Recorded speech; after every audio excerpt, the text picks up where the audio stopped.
Pipoca? Confere. Bebidas? Confere. Controle remoto? Na mão e pronto pro play. Então agora estamos entrando no Sofaverso.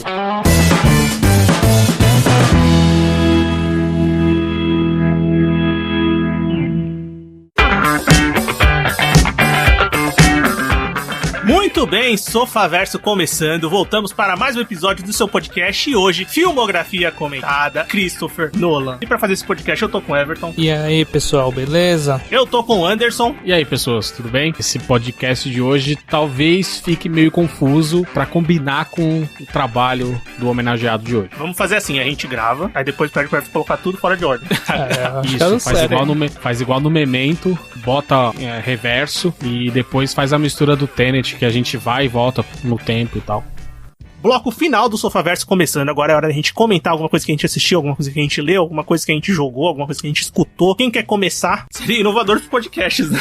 Eu não lembro de ter escutado podcast assim. Foda-se quem vai editar, né? Mas tudo bem.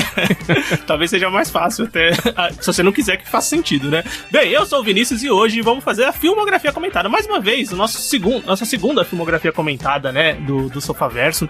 Esse quadro que a gente escolhe uma diretora ou um diretor e analisa suas obras, né? Os filmes que eles lançaram, né, como diretores, né, no papel principal ali por trás das câmeras, traz um pouquinho do estilo do diretor, o que ele gosta, o que não gosta de colocar nos filmes, um pouquinho da história breve dele até chegar aos cinemas. E bem, o escolhido da vez foi Christopher Nolan, que é um dos principais cineastas de hoje, já faz uns anos, né, que ele é um dos principais cineastas, é um dos caras que faz mais dinheiro também no cinema. E mais gasta também. É um que gasta bastante, mas gasta porque dá bilheteria, né, então dão dinheiro pra ele.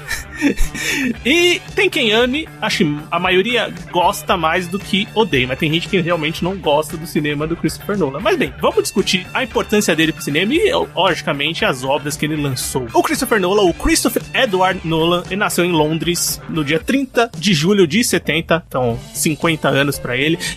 E durante a infância ele se mudou muito, né? Ele viveu tanto em Londres como em Chicago, né? Ele tem dupla cidadania, né? E desde ali da infância ele tinha um apreço pelo audiovisual, né? Então ele pegava uma câmera que ele tinha lá, uma câmera Super 8, bem antiga, né, pra quem não sabe, e fazia umas historinhas ali com seus brinquedos e tudo mais. Essa história é meio batida, né? Talvez eles coloquem essa história pra todos os diretores e diretoras do cinema, né, mas enfim.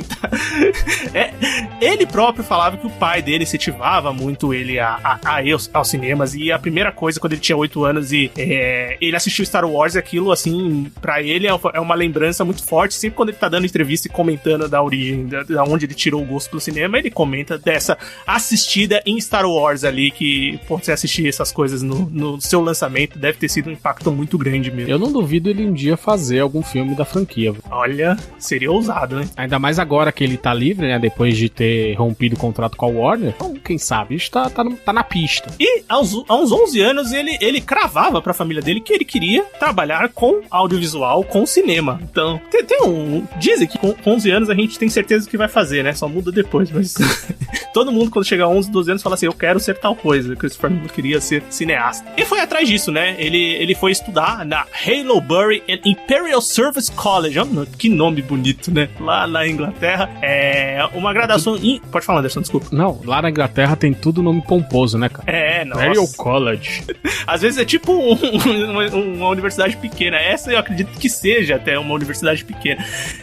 Que ele foi estudar, ele estudou, né? E depois ele foi fazer a graduação em literatura na Universidade de Londres, né? E ele escolheu a Universidade de Londres por causa das instalações audiovisuais de lá. Ele não fez audiovisual, cinema, nada disso. Ele fez literatura inglesa. Só que ele já tinha o pensamento de estudar o audiovisual e o cinema. Nisso, na faculdade lá, ele montou seu clube de audiovisual pra criar alguns curtas, criar alguns comerciais, essas coisas. E lá ele conheceu a Emma Thomas, que era a namorada dele na época, depois virou futura esposa e parceira de trabalho durante toda a carreira do Christopher Nolan. Na faculdade, o Nolan produziu 2 curtas, é o Tarantella de 89 e o Lucerne de 1996. O Tarantella, pelo que eu li, ele não tem disponível pra você assistir. O Lucerne eu não assisti, eu não consegui achar também. Mas esse tá disponível pra você achar. Lógico que ele saiu da faculdade ali em 97, ele já lançou outro curta, o Doodlebug, que ali já foi produção dele e tal. Esse dá pra você assistir. Esse eu assisti. Alguém assistiu alguma coisa desse curta? Não. O protagonista do filme dele, do primeiro filme dele, é o Jeremy Theobald. A gente vai chegar lá, mas ele é protagonista desses dois curtas, de 96 e 97. O Doodlebug é um negócio meio surreal, é um negócio meio bizarro. É um cara que tá num quartinho assim, no apartamento dele, começa a procurar um inseto que ele tá vendo ali. Quando ele vai matar o inseto, é ele pequenininho. Tipo um negócio assim, meio David Lynch mesmo negócio, né? Meio surreal. Mas bem, o começo, como grandes diretores, né, a gente sempre também lê isso, o começo da carreira dele não foi fácil. Ainda mais no cinema britânico, que ele falou que ele teve pouco apoio e os trabalhos que ele tinha, as ideias que ele tinha, não tinham muita continuidade, né, pra ele conseguir fazer um projeto completo. Aí ele acabou fundando ali, mesmo sem muito dinheiro, a produtora com a esposa dele, né, a Syncope, que a gente vê sempre nas aberturas, quase todos os filmes dele, né, e, bem, a partir daí ele vai conseguir filmar seu primeiro longa e a gente vai discorrer e comentar sobre esses 10 filmes que ele tem na sua filmografia. Só um acerca, né, os filmes do diretor, os filmes do Christopher Nolan já arrecadaram cerca de 5 bilhões de dólares. Ele tem 26 indicações ao Oscar e 7 prêmios de Oscar, né, e seja qualquer categoria. E a gente pode até dizer que se criou, isso a gente vai discutir nos filmes, mas se criou uma marca Nolan nos cinemas, né, dessa mistura blockbuster com filme intelectual ou filme de arte. Tem muita gente que fala isso, né, principalmente tem gente que acha os filmes do Nolan assim, os filmes do Nolan são inteligentes, que eles usam essa palavra, né, mas também tem muita gente que fala, não, o filme do Nolan na verdade é uma puta explicação.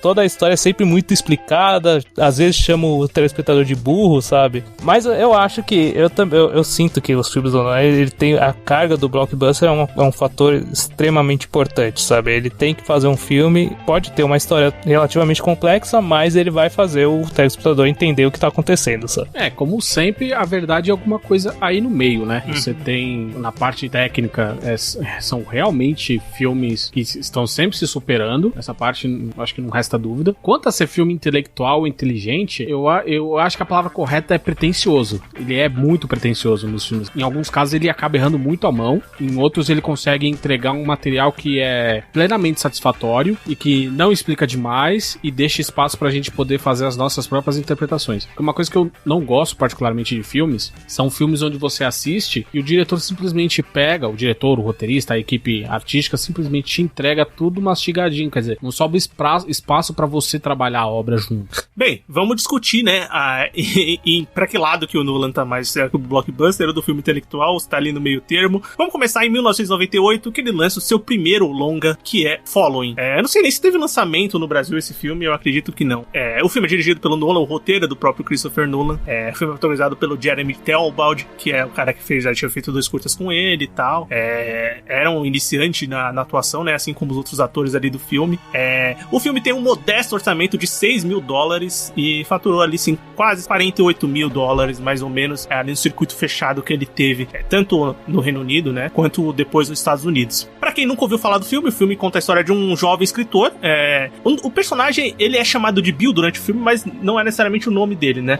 Pseudônimo lá que ele coloca pra se referir a ele, mas é esse protagonista que tem uma estranha mania de seguir as pessoas na rua. Ele escolhe uma pessoa aleatória ali e começa a seguir aquela pessoa pra tentar entender e tal. Diz ele que é pra criar os personagens dos seus livros que nunca são escritos na real, né? Ele é tipo aquele quer ser um escritor, mas nunca sai do quer. E num dia desses ele acaba seguindo um cara chamado Kolbe e a partir daí o Kolbe percebe que ele tá seguindo ele, interage com ele e o Kolbe é um ladrão. É um cara que tem um hábito de invadir casas que os donos não estão no momento ou sejam abandonadas e tal, e roubar alguns itens e ir embora. A partir daí ele meio que ensina pro protagonista como funciona isso, e a partir da invasão do apartamento de uma mulher vai se enrolar uma história entre esses personagens. O Nolan, ele retirou a ideia do filme de um assalto que ele sofreu na casa dele. Quando ele roubaram a casa dele, aí ele falou assim, pô, fiquei pensando o que o cara levou da minha casa, quando ele chegou na minha casa, o que ele achou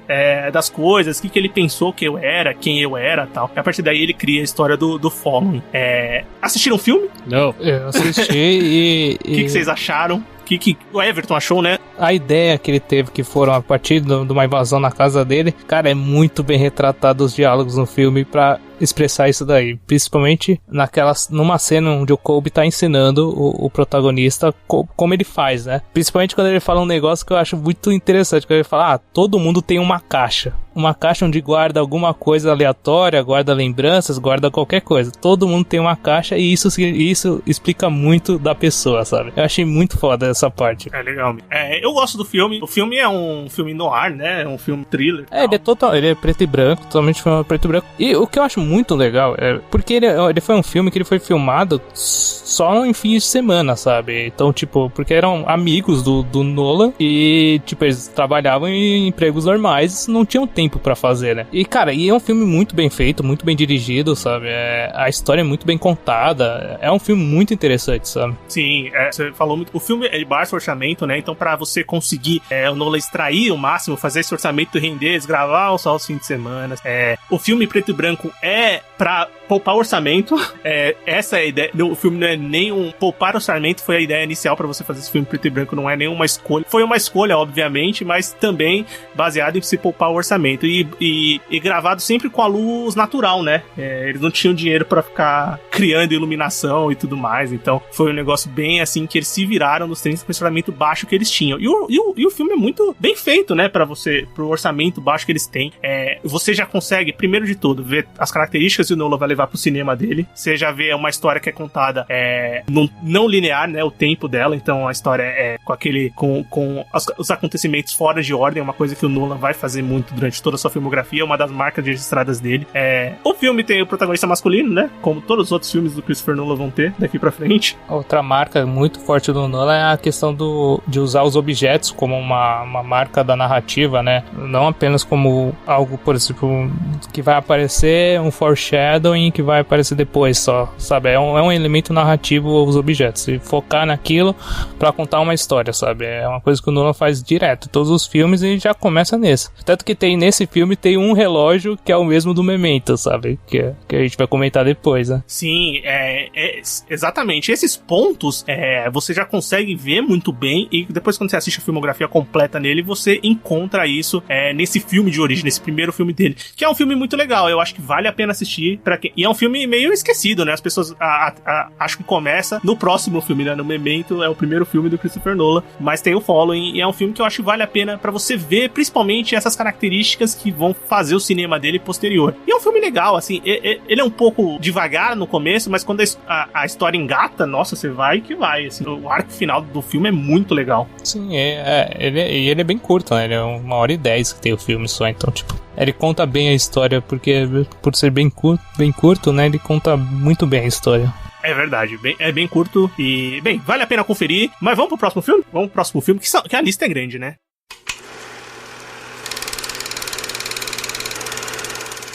Então, o próximo filme é o filme que levou Christopher Nolan pros Estados Unidos, né, pro cinema americano. Em 2000, ele lança Memento, ou Amnésia, que é um filme dirigido por ele, com o seu roteiro, baseado num conto, numa história do seu irmão, do Jonathan Nolan, chamada Memento Mori.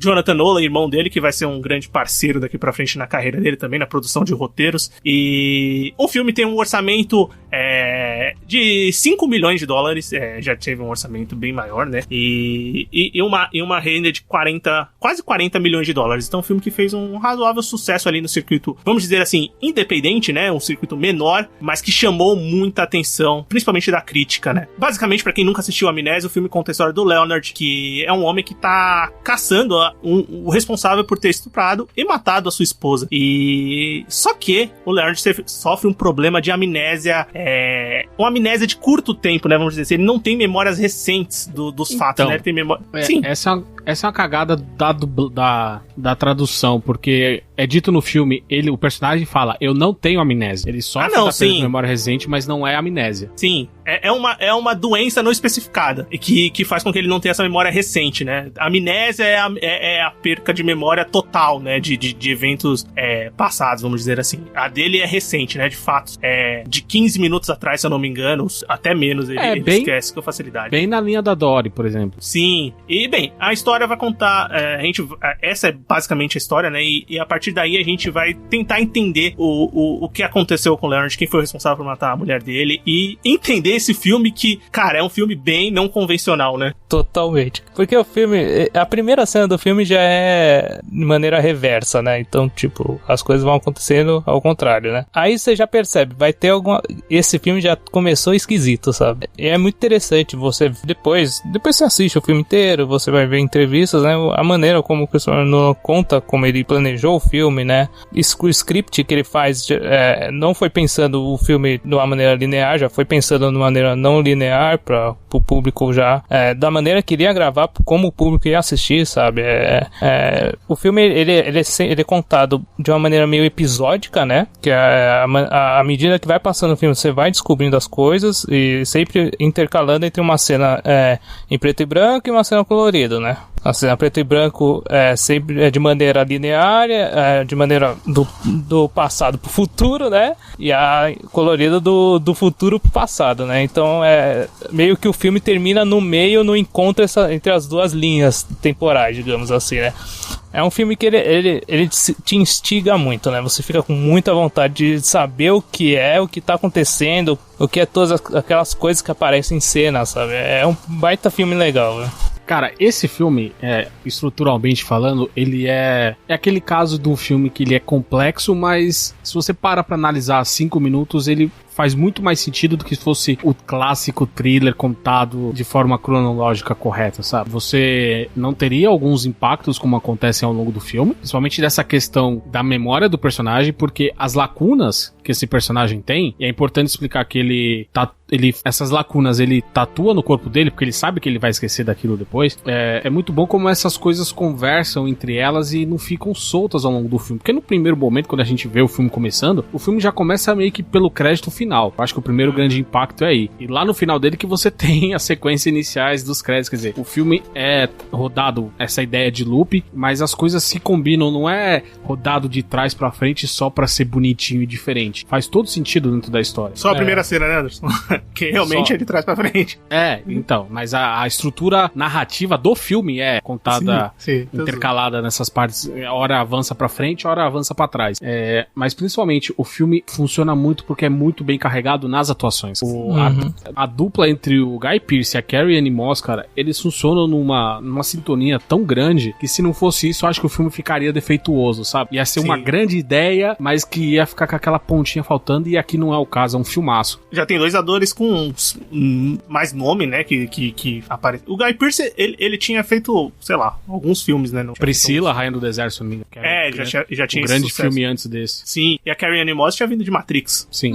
Junto com o Joey Pantoliano, né, também. Isso, junto com o Joey Pantoliano também, né. E são os 3 que movem. Realmente, as atuações são muito boas, o Guy Pearce é muito bom. Eu acho que, assim, se você assistiu o Following, pra quem, por acaso, que eu acho muito difícil, na época, né, só a pessoa que realmente ia pros festivais, tal, que conhecia o Following e assistir depois o Memento, e agora, posteriormente, a gente assistindo a filmografia completa, você vê que o Memento é bem uma evolução natural do que ele fez no Following. Sim. É muito uma evolução, tipo, todas as características que tem no Following, ele coloca aqui e executa muito melhor, né? Tipo, aqui eu diria, assim, que o Memento é aqueles filmes, assim, perfeitos. Eu não vejo, assim, da onde tirar alguma coisa que não me agrada do Memento. Ele é muito bem estruturado, cara. É que, assim, ele é um filme muito interessante, principalmente por essa maneira como ele é montado, sabe? Porque, por exemplo, se você pegar o filme que eu acho uma puta bobagem, e arrumar o filme, tá ligado? Não faz sentido nenhum, sabe? Beleza, é um filme qualquer, sabe? Mas, cara, essa ideia ideia, a maneira que ele é construída que torna o filme extremamente interessante. E a questão do filme ser perfeito não quer dizer que o filme vai ser maravilhoso pra todo mundo que assistir. Eu digo que pra mim ele funciona muito bem e que a estrutura dele não tem o que você tirar pra história que tá sendo contada. Tem um vídeo no YouTube muito legal do Christopher Nolan explicando o Memento, se você quer assistir, que ele pega a lousa lá e faz a linha é um rabisco lá, ele vai explicando, mas a maneira que ele vai explicando lá é perfeito pra você entender a ideia que ele tinha de contar o filme, né? Aquelas sequências de cores, como o Everton já falou, sendo do momento pra trás, né? Que tá acontecendo, e do preto e branco, que é quase uma entrevista, né? Ser a ordem linear que a gente tá acostumado nos filmes, né? E também a questão da parte em cores ser mais subjetiva, ser uma coisa mais, talvez, quebrada da memória do protagonista, e as partes em preto e branco são objetivas, né? São realmente fatos. Mas eu acho que o filme se sustenta muito bem. Tem um roteiro muito bom, tem uma estrutura muito boa que te faz querer assistir o filme, saber o que tá acontecendo, e as atuações são muito boas também. Então, ele tem todas as características que fazem o filme te prender, ou pelo menos me prender, me chamar a atenção e me fazer querer descobrir qual que é o final daquela história, ou o começo daquela história nesse caso. Essa estrutura lembra um pouco a do Pulp Fiction, né, cara? Sim. Quando a gente tá vendo, o final do filme, na verdade, aconteceu no meio, né? Sim, lembra mesmo. O final da história, tem cronologicamente, aconteceu no meio do filme. É verdade, tem razão. Nesse também tem, mas assim, mais embaralhado ainda, né? Vamos dizer assim, né? Sim, e muito...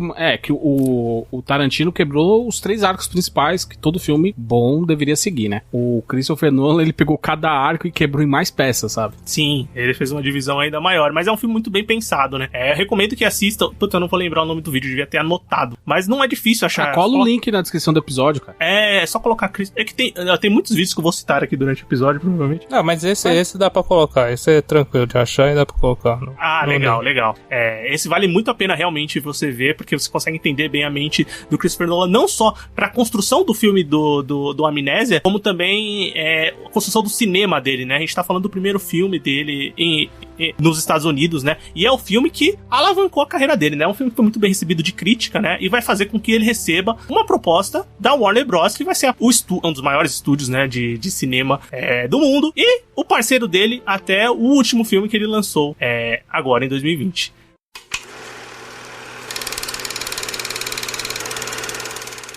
Em 2002 ele vai lançar Insônia, que é esse primeiro filme da Warner Bros., que ele é o diretor, o roteiro é da Hilary Sates, e o filme é baseado num filme norueguês, dirigido pelo Eric... Eric, um nome norueguês muito difícil, eu não vou conseguir falar o nome dele, me desculpe, Eric, mas enfim, é um filme norueguês que o filme é baseado. Agora no elenco ele tem Al Pacino, Robin Williams, Hilary Swank, ele tem um elenco ainda mais estrelado, tem mais dinheiro pra fazer, o orçamento do filme é de $46 milhões, e ele teve uma receita até que boa, a Warner Bros. Considerou boa na época, foi de quase $114 milhões. O filme ele se desenrola a partir do assassinato de uma jovem chamada Kay Connell, uma jovem de 17 anos, numa cidadezinha chamada Nightmute, e esse lugar é uma cidadezinha lá no estado americano do Alasca, e eles chamam o Will Dormer, que é o personagem do Al Pacino, e o Happy Eckhart, que é o personagem do Marty Donovan, que são os investigadores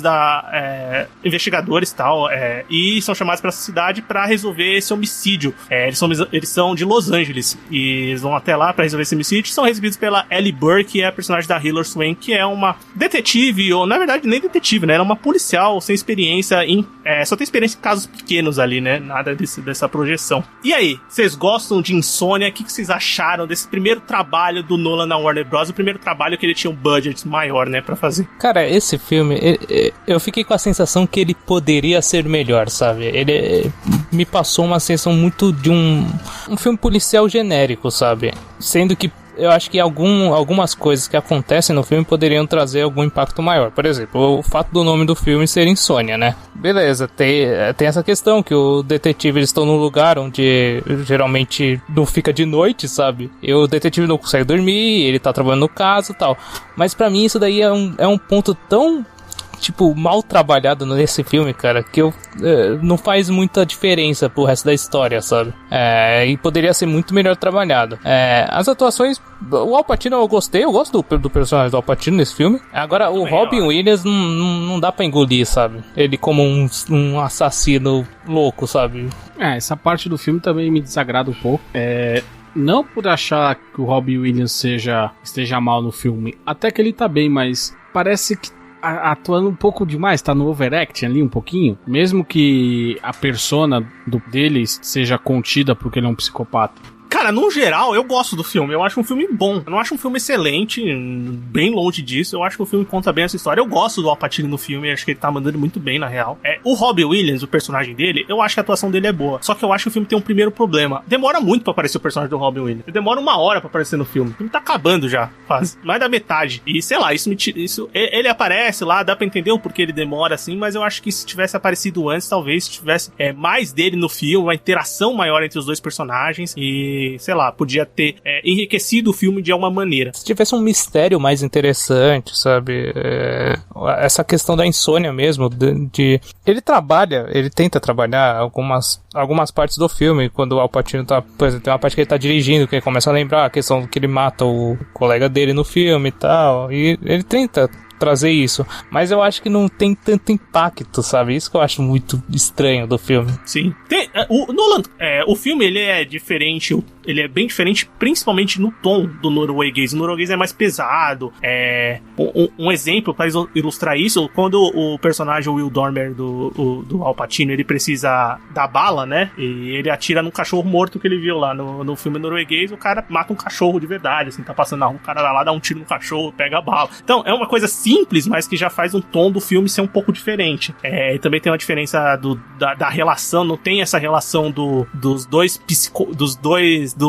policial com o vilão, vamos dizer assim. Essa relação não tem no filme norueguês, isso é um criado pra esse filme. Então ele diminui um pouco do tom, assim, principalmente de violência, porque, assim, é uma coisa também característica do cinema do Nolan, que a gente vai ver depois, que é filmes que não são violentos, não tem sangue, não tem muito sexo, não tem muitas coisas mais explícitas, né? Mesmo que tenha violência, né? Ele opta por não usar esses tipos de cena. Obviamente, isso é escolha do diretor, né? Mas tem algumas características legais, assim. O filme, mesmo que ele seja contado certinho, talvez seja o filme que ele conta ali na ordem do tempo normal, né? Dos filmes normais, que vamos dizer assim. Ele ainda trabalha com aquelas memórias quebradas que vão aparecendo na tela, e depois dos objetos, das coisas que a memória do protagonista engana ele, pra depois formar a figura maior, né, no final do filme. Começa com uma cena que só vai ser explicada depois, sabe? É uma coisa que é bem característica dos filmes dele. Sim, Mas assim, eu acho que é um filme, não é ruim, eu acho que é um filme mais esquecido, bem esquecido na filmografia dele, na verdade. As pessoas, acho que do Memento já vão pro Batman Begins, esquecem do Insônia. O Insônia é um filme bem menos comentado, mas que foi muito bem recebido pela crítica. Até hoje ele é bem comentado, assim, se você vai procurar notas e críticas, é um filme que os críticos gostam bastante, mas o público gostou, mas também não é um blockbuster como ele vai lançar posteriormente, né? A palavra-chave é essa, né? Blockbuster. Que a partir do filme seguinte, que é o Batman Begins, ele, sabe, foi pra um outro patamar, né, cara? Não, sim, exatamente. Um público muito maior.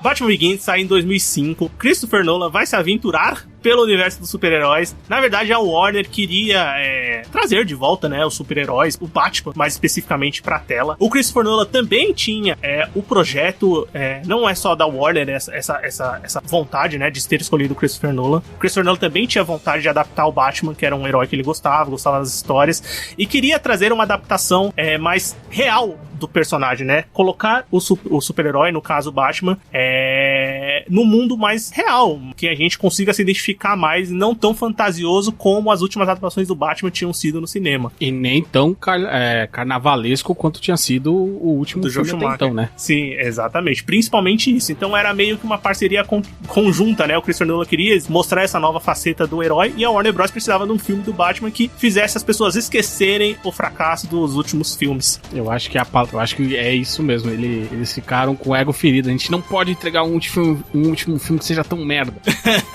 O Christopher Nolan, antes de fazer o Batman Begins, ele recebeu o propósito pra fazer o Troia. Eu tava lendo e falei, nossa, imagina o Christopher Nolan ter feito o Troia. Troia, não sei quem dirigiu o Troia, não lembro agora. Mas o Troia saiu em 2004, se não me engano, por ali. Também, né? Então, ele recebeu o propósito, mas é um filme que ele preferiu não dirigir e acabou indo pro Batman Begins, que ele dirige. O roteiro é dele e do David S. Goyer, que também vai assinar alguns filmes, roteiros principalmente desses filmes de heróis da DC posteriormente, e outros filmes. Ele é roteirista de vários filmes. O filme teve um orçamento, agora sim o Christopher Nolan tem um orçamento, meu amigo, 150 milhões de dólares pra ele fazer esse filme e uma receita, né, de 371 milhões de dólares. O filme deu uma baita bilheteria, foi bem recebido pela crítica. Eu quero saber de vocês, o que vocês acham de Batman Begins? Eu acho que esse filme, à época, quando ele saiu, eu saí realmente muito empolgado do cinema quando vi. Falei, uau, uma pegada mais séria, mais próxima da realidade, ainda que, claro, tem a fantasia por trás do estilo de CHQ, mas principalmente a abordagem em relação a ele, que esse primeiro filme, apesar de se chamar Batman Begins, eu acho que ele tá muito mais com Bruce Wayne Begins, cara. É um filme que aborda muito mais essa parte do Bruce, tanto que o Batman, propriamente dito, ele aparece só na segunda metade do filme, quando ele tem essa ideia de virar o vigilante da cidade dele,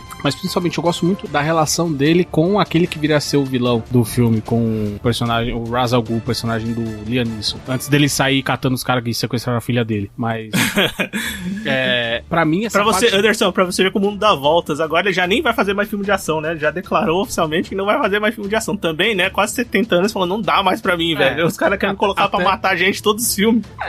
Mas aí ele parece que já chamaram ele pra ser o Qui-Gon Jinn de novo num futuro projeto do Star Wars, então, nunca diga nunca, né? Mas, voltando, então essa parte da construção do Bruce Wayne, a figura por trás do Batman, que é dito pra mim, eu acho que a melhor frase da trilogia do Batman, que é quando ele tá conversando com a Rachel, e a Rachel fala pra ele que não é o que você faz em público te define, sabe? É o que você faz por dentro dos outros, o que você faz por dentro em prol dos outros, sabe? Que, na verdade, ele é o Batman, mas se fantasia de Bruce Wayne pra poder manter as aparências. Sim, totalmente. Isso é bem comentado pelo Nolan também, é uma ideia que ele tinha, tanto de mostrar a origem botar muito mais o Bruce Wayne e colocar o medo como tema principal do filme, né? O que permeia durante toda a trama de início, né? Que é uma coisa muito característica do personagem, né? Cara, porque o filme ele é muito bom exatamente pra retratar isso, né? A origem do personagem, principalmente mostrando a questão do Bruce Wayne, né? E também você perceber no filme as adaptaçções, as influências da HQ que tem no filme, né? Principalmente a do ano 1, né? Que eu acho que tem mais referência, tem até... É a principal, pra ele comenta, né? Até aquela cena dos morcegos, sabe? Que é tipo... praticamente igual, sabe? O que tem na HQ, né? E realmente é um filme que é muito interessante porque, primeiro, ele pauta com vilões da máfia, né? Tipo, então não é aqueles vilões insanos que são comuns nas HQs do Batman, né? Um vilão, o Coringa, ou o Espantalho só, tipo... ele consegue introduzir de uma maneira interessante naquele círculo de perigo real, sabe? Eu acho muito, muito legal o jeito que ele faz isso. E ele já mostra nessa nova adaptação dele as questões mais humanas do Batman, né? Então ele é um super-herói, beleza, ele tem um treinamento, mas ele usa elementos tecnológicos absurdos, sabe? O Batmóvel, que é um negócio fantástico, que eu acho um Batmóvel muito bom, muito da hora, sabe? O Tumblr. Eu acho foda. A questão das armaduras, tal, como é que ele obtém aquilo, como é que ele usa os recursos pra... Eu acho bem legal toda a maneira que o Nolan e o Goyer eles pensaram pra trazer o Batman naquela realidade, sabe? E bem, uma coisa também que a gente pode apontar que começou a ser formada a patota do Christopher Nolan nesse filme. Christian Bale é o Batman. O Christian Bale não era uma opção assim que o Nolan pensou, Christian Bale é o Batman. Não, tinha outros atores, inclusive Heath Ledger estava cotado para ser o Batman. Ele que não quis ser o Batman. Ele optou também por não fazer o filme. Christian Bale foi muito escolhido também, não só pela capacidade física dele, de lutar e tal, mas capacidade dele de mudar, né? O filme que ele tinha lançado anteriormente era o Maquinista, né? Que ele tinha acabado de fazer, que era um filme que ele tá magérrimo, né? Cara, e os caras, eles optaram, eu acho que também a ideia de, mano, tem que ser um cara, um baita de um ator, tá ligado? Porque o Christian Bale é um baita de um ator, sabe? E sim, é um ator excelente, com certeza. Pra carregar todo aquele drama do Bruce Wayne, depois de ser o Batman e tal, acho que tinha que ser um cara muito foda, sabe? Cara, e não sei se vocês já chegaram a ver os vídeos de teste dos atores pra fazerem o Bruce Wayne, cara. Não, do Begins eu não vi. Então, e aí, uma das cenas que eles mostram nesse vídeo é uma cena onde o Batman tá batendo em um bandido, e aí o bandido implora pra ele, aí o Batman, implore pra mim! E mostrando os atores fazendo isso, cara, um pior que o outro, velho. Ela não conseguia fazer voz grossa, sabe? De imposição de medo. Aí chegou o Christian Bale e explodiu a porra toda. Tipo, era ele, né? Não tinha outra opção, né? Mas muito do que ajudou ele a fazer esse papel foi o papel dele de Patrick Bateman no Psicopata Americano. Sim, também. Eles queriam aquele tipo de intensidade, mas voltada pro outro lado, né, cara? Não um maníaco. Psicopata, né? São maneiras diferentes de você... exatamente. Colocar em prática isso. E também tem... E nesse filme também eu acho... É nesse que começa a parceria com o Hans Zimmer também, né, cara? Também. Que a trilha sonora do Batman é um fator importantíssimo, sabe? Pra todos os filmes da trilogia, né? Sim, com certeza. É o que começa a parceria. O cara que fazia a trilha sonora pro Nolan até esse filme era o David Julian. Na verdade, vai fazer do próximo filme também, mas ele fez os 3 primeiros e aqui no Batman Begins começa a parceria com o Hans Zimmer. Michael Caine tá nesse filme como Alfred, depois ele vai aparecer em todos os outros filmes do Christopher Nolan. Também é outro arroz de festa do Nolan. Arroz de festa. Tem o Ken Watanabe também que vai aparecer. O Cillian Murphy também vai aparecer em vários filmes do Christopher Nolan. E a Kate Holmes também. A Kate Holmes que é vivida pela... Não, a Kate Holmes é a atriz que vive a... Como é o nome dela no filme? Esqueci. Rachel Dawes. A Rachel, exatamente. Né? Que é a grande amiga de infância e até então o interesse amoroso do Bruce. Cara, eu acho que o filme funciona muito bem. Eu acho que o Nolan já dá um cartão de visita daqui da capacidade que ele tem pra fazer filme de ação. A gente não tinha essa noção até os filmes que ele tinha lançado. Ele tinha feito filmes noir, thrillers de suspense, vamos dizer assim, um thriller de investigação. E chegou nesse filme que tem um clima pesado também, que remete aos filmes que ele já tinha feito, mas é um filme de super-herói, é um filme que tem ação, é um filme que tem o Batman lutando, e ele faz muito bem a ação, e quando deram um orçamento na mão desse homem, já percebeu que ele tinha capacidade pra fazer isso. Eu acho assim, o Nolan ele faz muito bem filme de, cena de ação grandiosa. Pra mim, ele é genial nisso, tá ligado? Aquela cena principalmente do trem, quando explode, o Batman sai voando, aquilo é foda demais, sabe? Mas cena de luta física, eu acho horrível, velho. Eu acho que ele só acerta no último filme dele, que ele acerta cena de luta. Acerta também, mas tipo... eu acho bem legal, a do Tenant eu acho bem legal, mas, cara, todos os Batman, cara, é difícil ter uma cena que eu falo, pô, que bem coreografado, ó, que da hora essa luta, tá ligado? Sim. É tudo muito limpo também, né?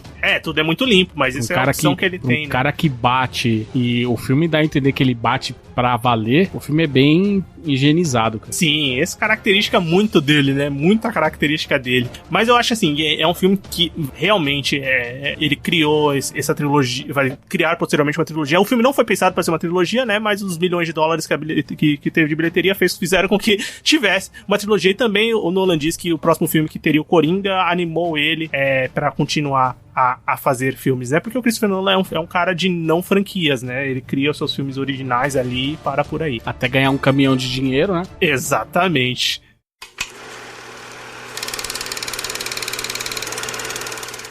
Em 2006, ele vai lançar O Grande Truque, ou The Prestige, que é um filme dirigido por ele, que o roteiro é dele e do irmão dele, do Jonathan Nolan, que é baseado numa história do Christopher Priest, de mesmo nome. O filme é protagonizado lá pelo Hugh Jackman, pelo Christian Bale, tem o Michael Caine, tem a Scarlett Johansson, tem o David Bowie, Rebecca Hall, Andy Serkis, tem um elenco assim também estrelado. E o filme se passa ali no século XIX, em Londres, onde tem 2 amigos, né, ilusionistas e mágicos, né, o Alfred Borden, que é o personagem do Christian Bale, e o Rupert Engier, que é o personagem do Hugh Jackman, que acabam construindo, por coisas que acontecem no filme, uma rivalidade, né, uma batalha ali pra saber quem que é o melhor mágico, mas não só por isso, né, se transforma numa espécie de obsessão e uma guerra ali entre mágicos. Cara, a palavra do filme é obsessão, cara.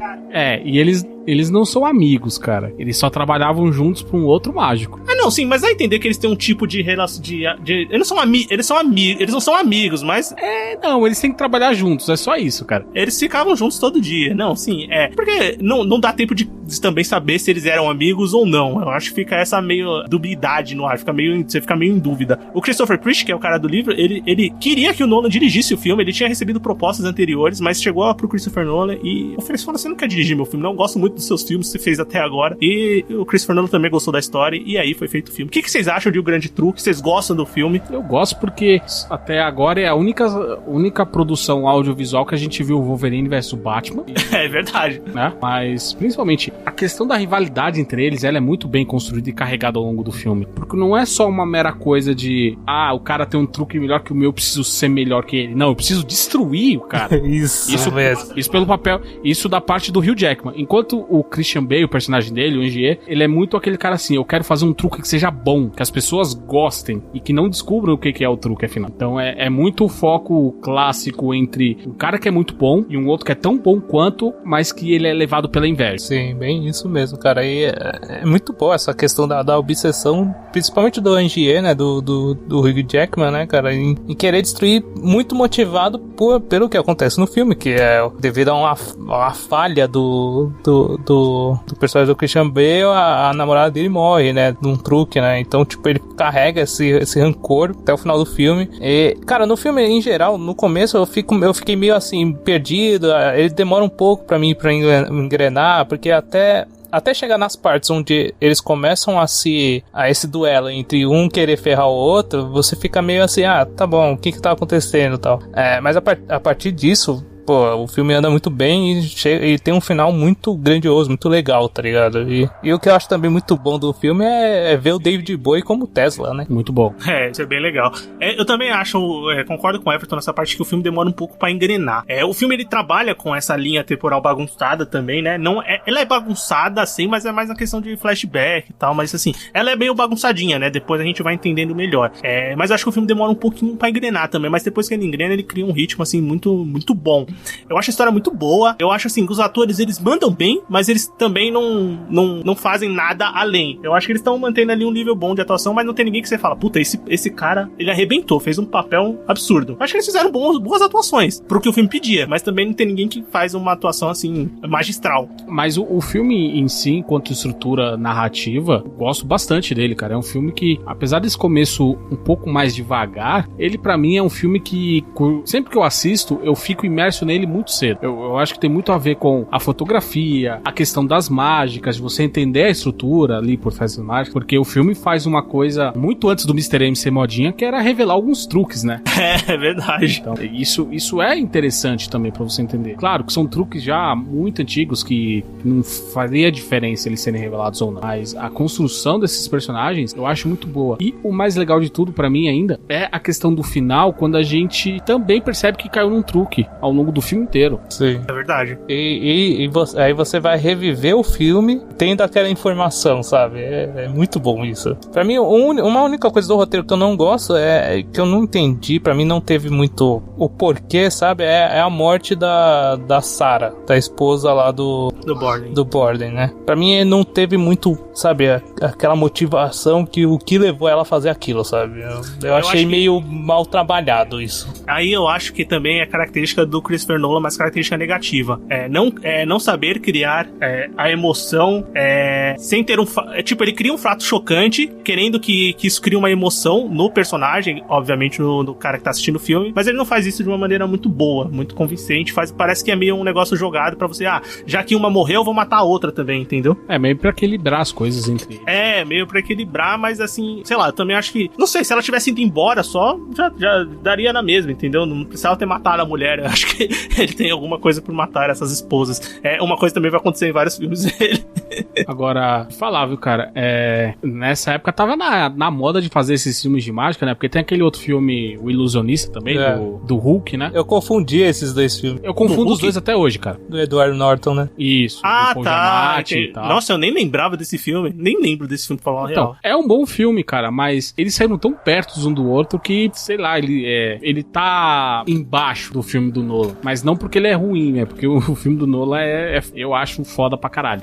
Não, eu acho um filme excelente também, vale muito a pena. Apesar de algumas coisinhas que a gente apontou aqui, principalmente o Everton, eu ainda acho que o filme é ótimo, pra mim, um filmaço, assim, na filmografia dele. Um filme que teve um orçamento de $40 milhões, é um orçamento bem mais modesto, né, do que o Batman, porque era o Batman, né, e faturou $109 milhões, quase $110 milhões. Ela é uma bilheteria que não foi enorme, mas, enfim, pra Warner tá bom. Eu acho, honestamente, que a perfeição só viria no filme seguinte.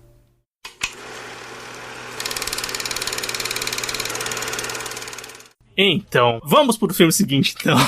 Em 2008, Christopher Nolan vai continuar, coisa que ele nunca tinha feito, vai fazer uma sequência de Batman Begins. Ele lança O Cavaleiro das Trevas, ou The Dark Knight, no título original. Dirigido por ele, o roteiro é dele com o irmão dele, né, o Jonathan Nolan. O David S. Goyer, ele participa da história, da criação da história do filme, né, mas o roteiro quem assina mesmo é o Jonathan Nolan e o Christopher Nolan.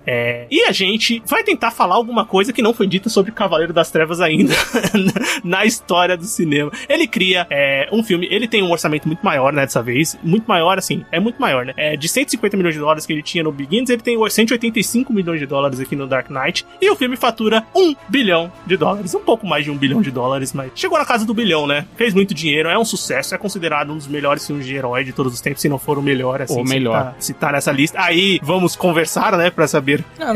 Acho que não tem, eu acho que não tem conversar, não. É o melhor, viu? É o melhor. Eu tô tentando pensar assim, mas realmente eu não tô pensando em outro, não. Você tem filmes muito...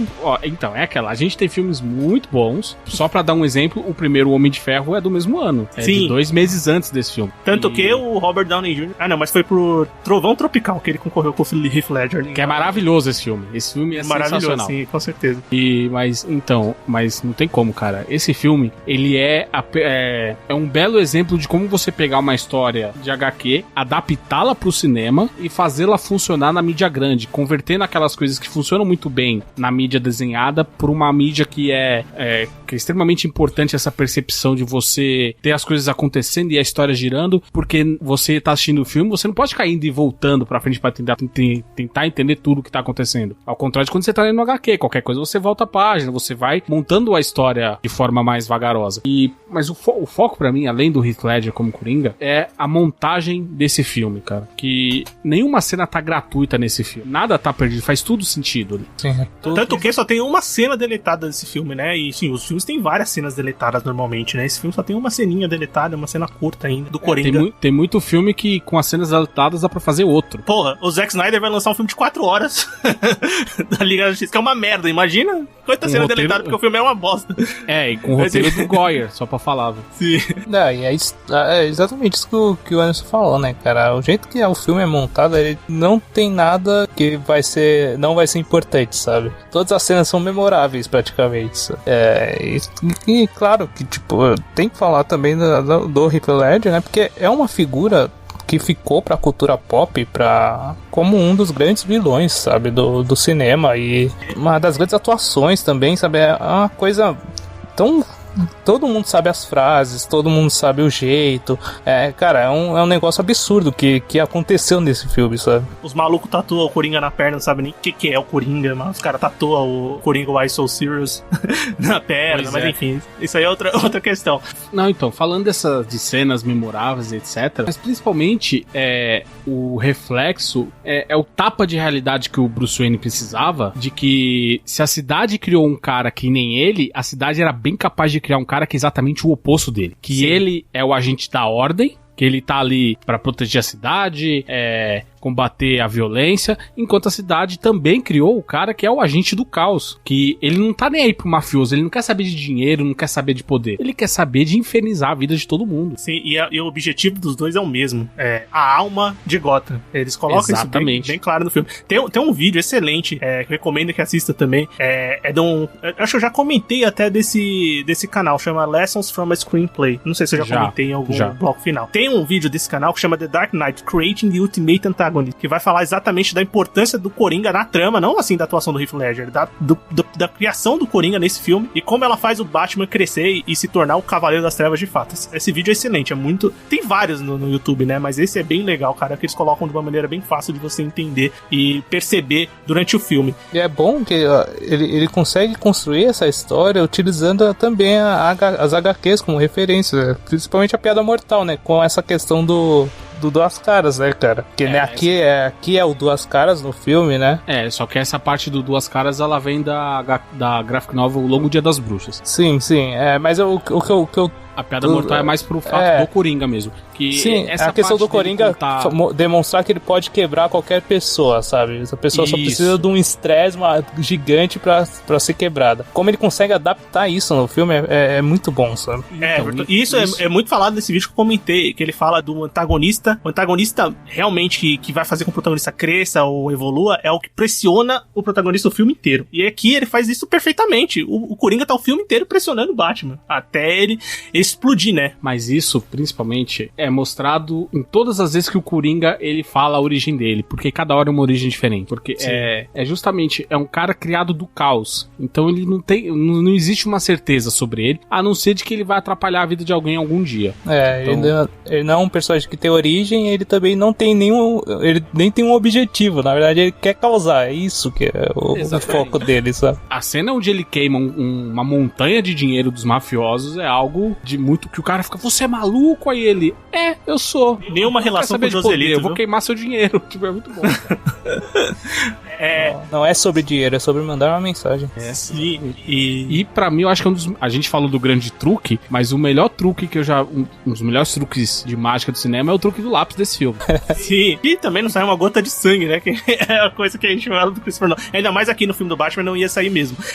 Uma coisa que a Warner queria, que tem relação com isso que vocês comentaram agora recentemente, a Warner queria que no filme tivesse uma história de origem do Coringa, assim, um período bom do filme que contasse essa história de origem, não uma coisa que o Coringa muda a cada cena. Mas isso foi descartado pelo Christopher Nolan, Jonathan Nolan, enfim, na hora de fazer o filme eles tiraram essa ideia, porque eles acharam que não ia funcionar e fizeram muito bem de tirar, né? Posteriormente, agora, recentemente, a gente teve essa história de origem contada com outro ator, enfim. E também aqui, nesse filme, tem uma coisa importante, uma das coisas que o Christopher Nolan mais ama na vida dele, além, eu acho que da esposa e dos filhos, é câmera IMAX. É o primeiro filme que ele começa a gravar com IMAX. Tem seis cenas desse filme que são gravadas com IMAX de 70mm, que vai ser companheira fiel dele. Se eu não me engano, só tinham 4 câmeras dessa no mundo na época, e ele quebrou uma durante a gravação do filme, né? Tem esse detalhe. Então ficaram só 3. Mas tem essas primeiras cenas. A primeira cena icônica do assalto ao banco é gravada com uma dessas câmeras aí. Mas eu acho que a cena que empolgou geral, que eu não sou de bater palma em cinema, eu acho isso, honestamente, uma idiotice. Mas a cena de perseguição onde eles derrubam um caminhão com cabo de aço e depois o Batman dá aquela volta na parede, que ele tá indo de contra a parede, a moto dá um 180 na vertical. Aquilo é genial, né, velho? Então, o pessoal do cinema foi ao delírio, cara. Porque a cena é toda montada e aí quando chega o caminhão, ele bate no fio, o caminhão começa a virar em câmera lenta e de repente uma porrada no chão, a galera ficou muito animada, mas eu particularmente não sou muito fã disso. E isso também é uma característica do cinema do Nolan, que é usar efeito prático, né? Se tudo que der pra destruir de verdade, ou então fazer, montar, ele vai fazer. E aqui, se você pegar o behind the scenes do Batman, do Cavaleiro das Trevas, você vai ver essa cena sendo feita, as coisas explodindo, o negócio realmente foi feito. Não é que ele não usa CGI, ele usa assim, não tem como não usar, mas ele evita ao máximo, tanto daqui até o final, até todos os filmes que ele lançou pra frente, né? Se você assistir os behind the scenes, você vê essas estruturas que ele cria, assim, a gente vai chegar mais pra frente e comentar nos outros filmes. Claro que ele usa CGI, mas ele tenta construir o máximo possível, né, cara? Ele é da escola George Miller de fazer filme de ação. Se você assistiu o Estrada da Fúria também sem os efeitos, você vai ver que ali 90% do filme tá ali. Ele usa computador mais pra saturar a cor, compor uma fotografia e etc, arrumar alguma coisa, do que propriamente fazer todas as partes de ação no computador. Mas eu queria só fazer um adendo desse filme, que aqui a personagem da Rachel é trocada, sai a Kate Holmes e entra a Maggie Gyllenhaal. Que melhorou bastante, né? Melhorou muito, muito. Mas o Nolan queria a Kate Holmes. Só que ela falou... A agenda dela, né? Não, então. Ela falou assim, que ela não queria ficar presa a franquias, queria fazer coisas autorais. Aí foi fazer aquele filme com a Queen Latifah, Loucas por Amor, Viciadas por Dinheiro, alguma coisa assim. Um filme genérico de assalto. Que ninguém sabe que existe mais. Que ninguém... Ela fez o filme do Adam Sandler, da gêmea, cara. É por aí, né? 2000... Não, esse é depois, 2011. Não, sim, mas ela já não tem muito crédito por causa disso. Ah, tá. Ah, sim, verdade. Mas enfim, E outra coisa legal, como o Everton falou da questão do Coringa, eu acho muito bom que aqui eles pegaram e atrelaram a origem do Coringa, do Duas Caras, ao Coringa, né? Que nos quadrinhos são coisas diferentes. Aqui eles colocaram uma coisa junto até pra fazer sentido dentro do universo da trilogia. Mas o único ponto baixo desse filme pra mim é o Duas Caras não reconhecer o Coringa naquela máscara de enfermeira, né?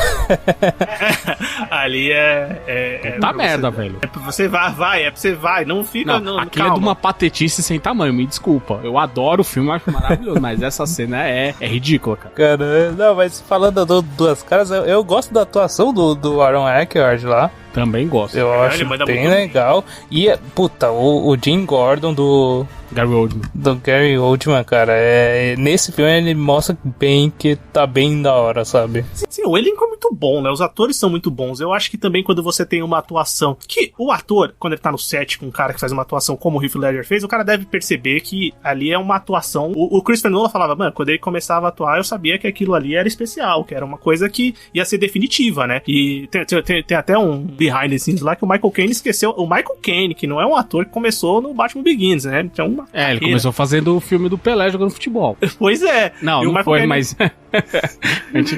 Fuga para a Vitória. Mas a gente não pode deixar de esquecer desse clássico. Sim. O do Pelé ou Fuga para a Vitória? Não, Fuga para a Vitória. É o filme do Pelé. Ah, é a mesma coisa. É o mesmo filme que o Stallone é o goleiro dos caras e tal. Nossa, que maravilha. E o Michael Caine esquece, tipo, ele tava assistindo a cena da invasão, da cobertura, uma das cenas mais icônicas do filme, e o Michael Caine esqueceu o que ele tinha que falar na hora, porque ele ficou olhando pro Heath Ledger, ele não conseguiu lembrar, porque ele ficou tão hipnotizado pela atuação do cara, e a Maggie Gyllenhaal não conseguiu olhar na cara dele, que ela ficou com medo do Heath Ledger. Foi um negócio assim meio absurdo. E dá pra perceber isso no filme, né?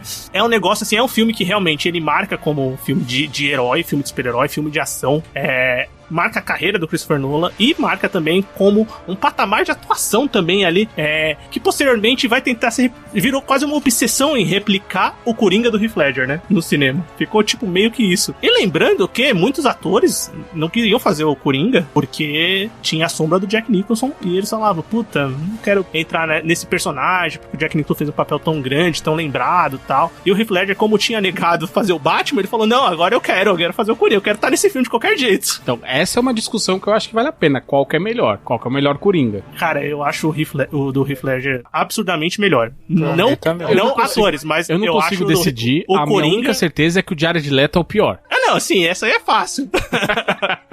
Eu acho que o do Joaquin Phoenix é incrível, mas nem entra nessa... Ah, nem perto. Ele é uma vibe totalmente diferente. Totalmente diferente. É incrível também, é muito foda. Muito bom. Não entra nem nessa... Enfim, vamos pro próximo filme?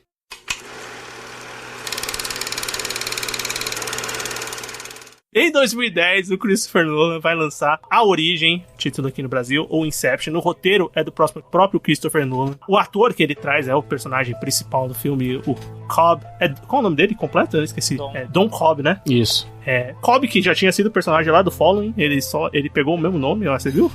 Tá tudo conectado. Leonardo DiCaprio é esse cara que ele é especializado em... Ele cria esse mundo mítico das pessoas entrarem nos sonhos das outras e roubarem algum tipo de informação. E nesse filme é o contrário, né? Eles querem implantar uma informação dentro da cabeça do personagem do Cillian Murphy. O filme tem um orçamento de 160 milhões de dólares, é um orçamento grande, bem grande, e teve uma receita de 825 milhões de dólares. O Christopher Nolan teve as primeiras ideias desse filme em 2002. É um filme que ele tinha ideia lá atrás. Ele pensou até o filme como um filme de terror. E o filme virou um filme de assalto, né? É uma coisa... É mais um gênero que ele vai explorar aqui. O filme de assalto / espionagem, que é a última parte lá do filme. Ele fala que ele se inspirou totalmente em 007. E ele vai fazer isso posteriormente, né? Então, o Christopher Nolan... isso a gente já tinha percebido, né? Mas cada vez mais ele vai explorar diferentes gêneros do cinema, né? Na sua filmografia. O que vocês acham de A Origem? Vocês gostam de Origem? Vocês lembram quando vocês assistiram? Eu, pessoalmente, acho o melhor filme do Nolan. Então somos três, eu acho. Eu também. É um dos meus filmes favoritos da vida. Então, cara, olha vai ser difícil falar mal. E olha, assim, a gente vai chegar no final. Eu acho que não é o melhor filme dele, mas é o que eu mais gosto. Eu acho que é o melhor, cara. Pra mim é o melhor filme dele. Mas enfim. Apesar que pra mim o Dark Knight é quase também, sabe? Eu acho que o Dark Knight é o melhor filme que ele fez, mas eu gosto mais da Origem. A Origem é o meu filme favorito dele. Sabe por quê? Eu gosto mais. Eu acho A Origem o melhor filme dele. por essa questão, beleza, o Dark Knight é um baita filme, mas ele já é uma sequência, ele já tem um universo bem definido do Batman, sabe? Esse não, cara, esse traz toda uma originalidade da questão dos sonhos. Calma aí. Calma, eu sei que você vai falar do Paprika, eu sei que você vai falar do Satoshi Kon, eu sei de tudo disso, já falamos sobre isso, né? O Paprika é uma baita influência pra isso. Com certeza, cara, tem cenas que são iguais, mas Pois é. A maneira como é trazida pro grande público eu acho muito interessante, sabe? Tipo, essa questão de ter uns grupos pré-determinados que fazem esse tipo de serviço de roubar ideias nos sonhos e ter já um grupo de pessoas que cuidam disso, cada um tem uma função, sabe? Cara, é um filme que traz muitos elementos, mas que você entende tudo, sabe?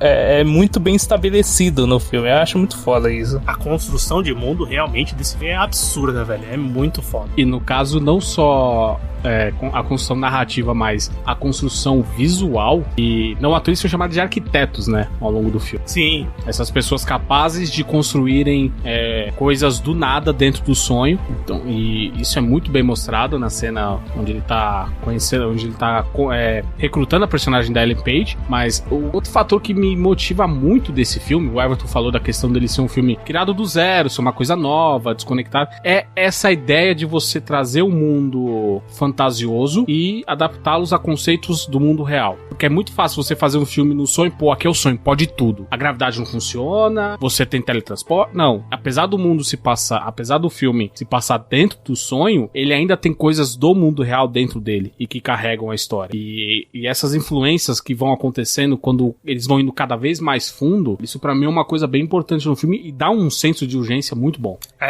Essa palavra também é chave pra me fazer gostar tanto desse filme, é o senso de urgência. Como é um filme esses filmes de assalto, a gente tá acostumado com esse senso de urgência, né, pra saber como é que eles vão sair daquela situação, como vão conseguir fazer e executar o plano.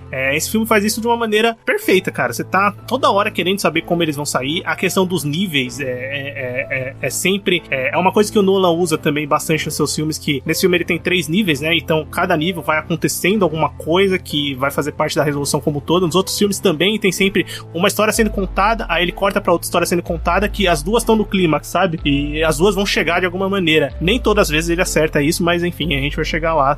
Outro filme que eu acho que ele não consegue fazer isso muito bem. Ele fala que ele usa... Tem uma entrevista que ele fala que ele usa um conceito da música, né? Que é o tom de Shepard, alguma coisa assim, exatamente. Né? Que é tipo aquele tom que vai...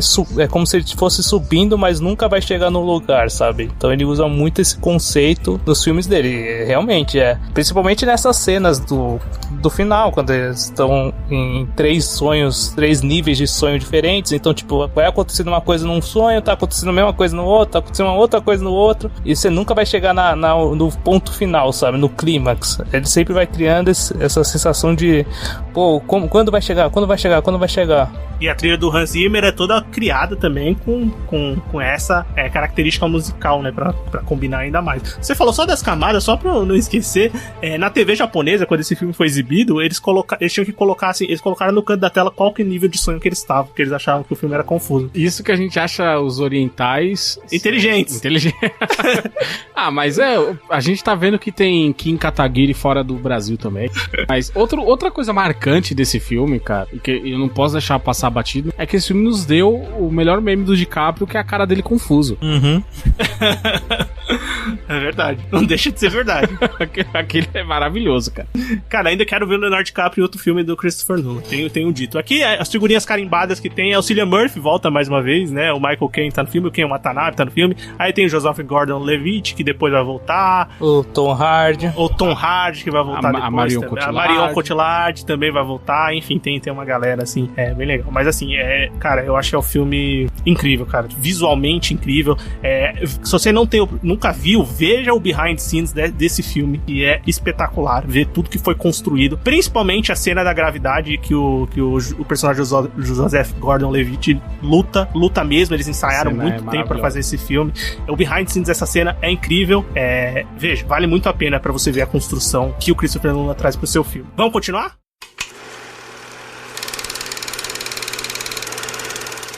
Vamos pra 2012. 2012 ele vai encerrar a trilogia do Homem-Morcego, lançando Batman, ou The Dark Knight Rises, né? O Cavaleiro das Trevas Ressurge. Eu sempre coloco o Batman, mas não tem Batman no começo do título dos filmes, né? É do Batman. A direção é do Christopher Nolan, o roteiro é do Jonathan Nolan, do Christopher Nolan. Mais uma vez, história do Nolan com o David S. Goyer. E o filme que teve maior orçamento dos 3 filmes do Batman, o filme tem 250 milhões de dólares de orçamento. Outro orçamento grande, hein? O Nolan tá cada vez com orçamento maior, enfim, já tinha feito muito dinheiro, né, com os 2 dos filmes anteriores, e o filme fez mais de 1 bilhão de bilheteria também. Vocês gostam do Cavaleiro das Trevas Ressurge? Fecha bem a trilogia. É um filme mais controverso, né? Tem gente que gosta, tem gente que não gosta. O que vocês acham desse filme?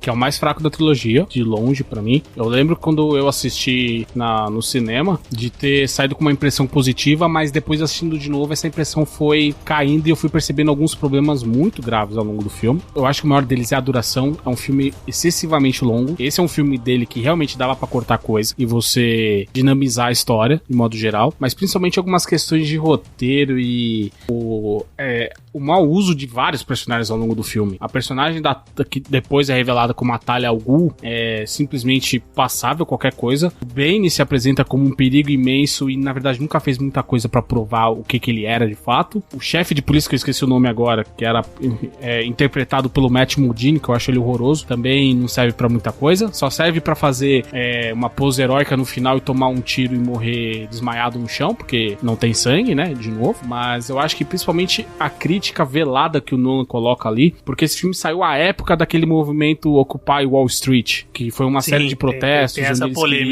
onde eles queriam fazer com que a questão da economia americana, que tinha estourado a bolsa em 2009, etc. Então eles queriam derrubar todo esse sistema que tá aí, e o Nolan usou desses protestos como a parte vilã do filme, quer dizer, isso também não agradou muita gente.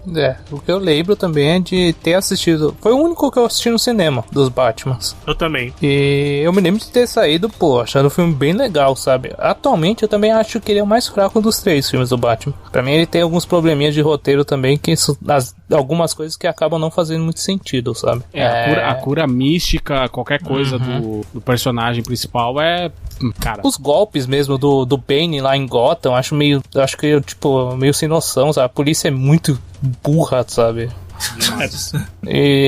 Mas tipo, ele tem coisas bem legais também, tipo, eu acho legal a parte da construção da história dele retornar da maneira que ele retorna, tá? Aquela parte do poço, eu acho legal essa parte do filme, do Rising lá, e as cenas de ação também são legais, mas apesar de que eu acho, tipo, elas são grandiosas, mas não são tão legais quanto a dos outros filmes, sabe? Exatamente. Pra mim, a minha cena favorita do filme é justamente na invasão das indústrias Wayne por parte do Bane, quando ele vai lutar com o Batman. Que aí tem todo aquele discurso, você se acha das trevas porque você se adaptou a elas, eu fui criado nelas, eu sou as trevas, sabe? Isso é bem legal. Mas aí o final da cena já não me empolga tanto, porque a ideia era adaptar a Queda do Morcego, né? É clássica pelos motivos errados nas HQs, né? Que não é tão boa assim. De você destruir o personagem fisicamente. Mas ali o cara só teve um mau jeito na coluna, sabe? Mas eles não iam quebrar ele, cara. Não tinha nem essa opção. Eu acredito.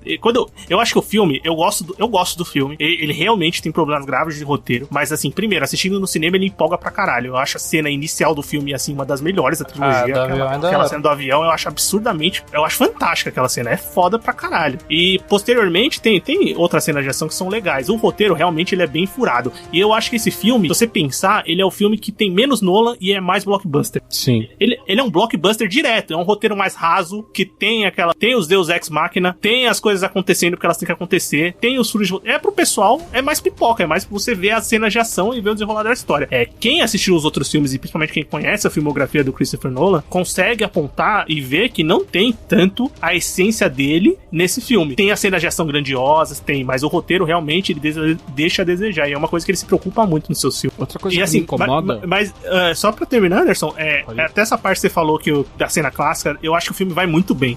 Quando ele começa, ele vai muito bem. Até ele encontrar o Bane pela primeira vez, ali o filme tá... Putz, você tá total no filme. Mas depois aí ele começa realmente a dar uma caidinha engraçadinha, assim. A partir daí que ele começa a dar umas derrapadas. Até ali ele tá o filme tá incrível, cara. Mas tem cenas bem legais, assim, eu acho que é um fechamento totalmente honesto, né? O meu maior ódio desse filme é a cena final dele, porque é justamente isso, não tem nada de Nolan, é um filme jogado na sua cara, que precisa mostrar o final feliz do personagem. Sim, porque, sim. Spoiler pra quem não viu um filme que já tem quase 10 anos, é aquela cena do Alfred sentado em algum lugar da Europa, misterioso, e aí ele olha pra alguém e começa a dar um sorriso. Você não precisa mostrar quem tá do outro lado, a gente já sabe quem é. Aí só deveria entrar a tela preta, mas não, tem que mostrar o Bruce com a Selina Kyle, curtindo a vida. E as adições, assim, eu não comentei, vocês gostam da isso que eu ia falar. Anne Hathaway como Selina Kyle e do Tom Hardy como Bane? Eu gosto dos dois, eu acho que vai muito bem. O problema do Tom Hardy não é o roteiro, mas eles mandam muito bem. Cara, o Bane é foda, de pena que é mal aproveitado. O problema do Bane é que você não escuta ele, né? Tudo bem. Mas você não escuta o Batman também no Dark Knight. Não, mas o cara dá um discurso, velho, o Bane, então... Isso é verdade. Não, a Selina Kyle também eu acho legal, a Anne Hathaway, né, cara? Ela tenta trazer um outro estilo de Mulher Gato e tal, porque é impossível comparar com a Michelle Pfeiffer, né? Não dá pra comparar nem no talento artístico e principalmente nem no sex appeal, né, cara?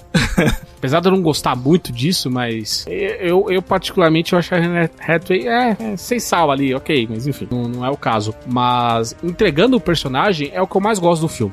A personagem dela, que ainda tem uma origem legal, tem uma construção boa do filme. Agora, o Gordon Levitt ali, que tem tudo aquele papinho depois dele ser... qual que é o seu nome? É Robin. Deixa chamar a gente de burro demais. Ia deixar também aquele... É que eu tô falando, é o blockbuster que deixa em aberto pra uma continuação, enfim, alguma coisa assim, sabendo que o Christopher Nolan não queria continuar ali naquele momento, mas enfim, a gente vai chegar nos boatos de que o próximo projeto dele pode ser um novo filme do Batman, mesmo já ter um filme pra sair, mas enfim, não eu acho difícil, cara. Eu também acho fora da difícil. Warner, eu acho muito difícil. Mas agora tem essa bomba da Warner. Mas enfim. Outra cena legal que eu não podia deixar passar batido também na verdade são duas cenas. Primeiro é a morte da Talia, uma interpretação magistral, só que não. Mas realmente a cena dele se revelando pro Gordon. Aquela cena eu acho bem, bem singela. Ele não precisa ser muito explícito e falar assim, porra, eu sou o Bruce Wayne, sabe? Ele só fala, não, às vezes o que um garoto precisa é só de um abraço e um pouco de atenção, sabe? Aí aquela cena eu acho bem legal. Bem, vamos pro próximo filme?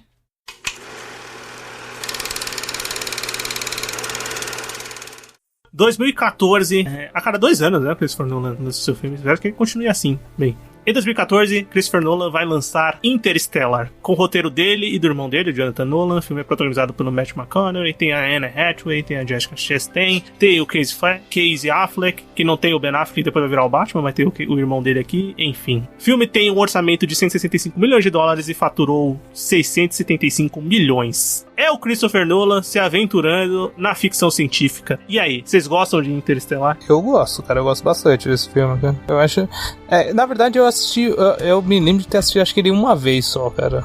Tipo, completo. Eu só devo ter visto cenas só depois. Mas da vez que eu assisti, eu gostei bastante, cara. Apesar de que tem muita gente que critica o filme, principalmente por essa questão dele ser pretencioso e querer explicar demais, cara, eu acho que funciona bem, sabe? E eu achei que a maior crítica desse filme eu acho que não é nem essa parte realmente, ele tem isso. Quando você vai ilustrar um problema do Christopher Nolan, eles mostram a cena que um cientista da NASA tá explicando pra outro cientista da NASA que é um buraco negro. Tipo, ele sabe o que é, você não precisa explicar. Mas enfim, essa é uma coisa que realmente é bem criticada. Mas o que mais criticam é o final do filme, e não a parte do plot twist, tal, do fantasma, é a parte do discurso do amor, que é uma coisa sentimental que o Nolan não sabe trabalhar at all, nenhum filme. E aqui ele tenta colocar e não dá certo. Eu gosto do filme, tirando essa parte que eu realmente acho que ela é meio que encaixada e enfiada a goela abaixo, o filme é uma produção... E esse filme, ele tem um negócio que não tem nenhum filme do Nolan, que é o humor, cara.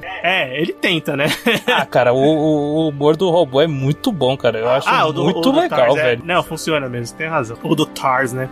Que o filme é o 2001, Odisseia no Espaço, também é um dos é a inspiração principal desse filme, Nolan diz. E também é um dos filmes que quando o Nolan assistiu quando moleque, mesmo não entendendo nada, é um filme que marcou ele, marcou a vontade dele de ser um cineasta, e aquele filme marcou ele de alguma forma, e posteriormente, entendendo melhor, ele quis fazer o seu 2001, né, ou pelo menos uma espécie de 2001. E ele faz o seu filme, entrega tecnicamente o filme, assim, um espetáculo, a produção dele e tal. Acho que a história é legal, sim, o plot twist que tem, a parte de física, né, que é uma parte também, não é um filme sci-fi que extrapola muito, é um filme que tem consultor, tem o Kip Thorne, né, que é o físico, que é o consultor científico do filme. Ele ativamente estava nos bastidores do filme, sempre conversando com o Nolan, sempre participando do roteiro com o Jonathan Nolan também. E essa parte toda é colocada no filme, né, e funciona muito bem, faz ser mais verossímil, né. Anderson? Tem muita gente que não entendeu 2001 até hoje, marmanjo velho que não entendeu o filme ainda. E o Christopher Nolan, só um detalhe, ele fala que, uma entrevista pro Interstellar, ele fala assim, eu não entendi naquela época, mas sinceramente, até hoje eu não entendo muito bem, e eu acho que o filme não é feito pra você entender, é um filme pra você sentir, né? É um filme pra te botar pra pensar, cara. Não significa que você vai chegar numa resposta definitiva. Mas eu acho que o robô, o Tars, ele também é muito inspirado no Marvin, do Guia do Mochileiro das Galáxias. Ele me lembra muito aquela coisa dele não ser um robô propriamente dito neutro, sabe? Ele é inclinado pro pessimismo ali. Agora, em relação ao filme, eu gosto, mas não acho que seja o melhor trabalho do Nolan. E eu gosto muito do conceito, da ideia. De que o planeta foi pra merda, aí só existe milho, que a humanidade tá procurando modos de cagar outros planetas no universo. Já não foi o suficiente cagar a Terra. Mas, realmente, enquanto uma história de busca, de uma história de família, ele é fraco, cara. Essa questão emocional do filme realmente é fraca. Isso é verdade, cara. E atores tinham, né? Que é o mas ponto aí não fraco adianta do Nolan só em contar ator, né? Não, sim, é o ponto fraco deles de contar história. Eu acho que a cena dele usando o buraco de minhoca pra poder voltar pra Terra, etc. Aquilo é uma das coisas mais bonitas que eu já vi, cara. Se tratando de audiovisual, sabe? O efeito daquela parte é muito boa. Puta, aquilo em IMAX deve ser maravilhoso, cara. Eu queria ter tido a oportunidade de assistir esse filme. Então, o Nolan, eu acho que você precisa... Tudo bem, depois do Tenet, estamos na pandemia, mas quando sair um filme dele, guarda uma graninha e vá no IMAX. Vale muito a pena.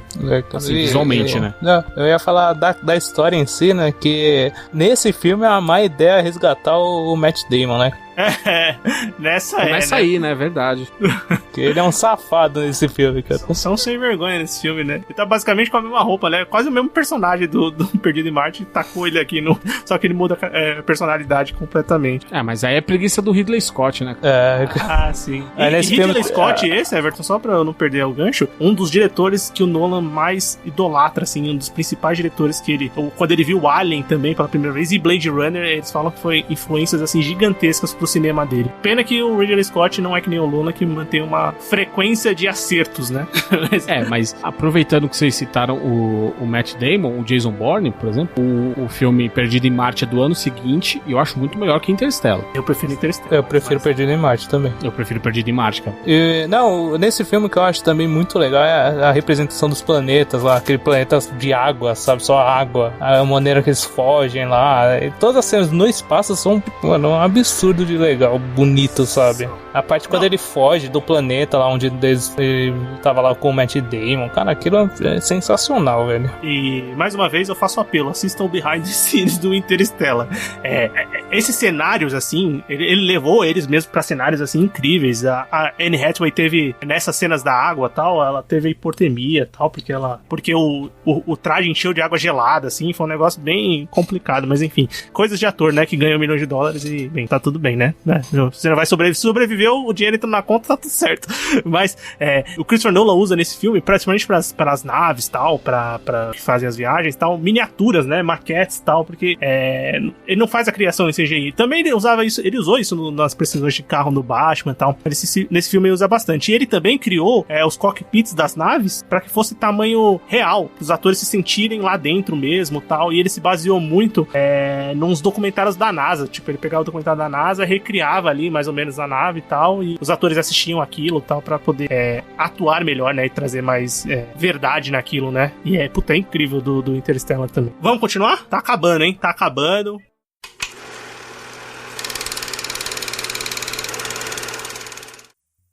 penúltimo filme que ele lançou até o momento da gravação desse podcast, né? Ninguém sabe se amanhã sai uma bomba.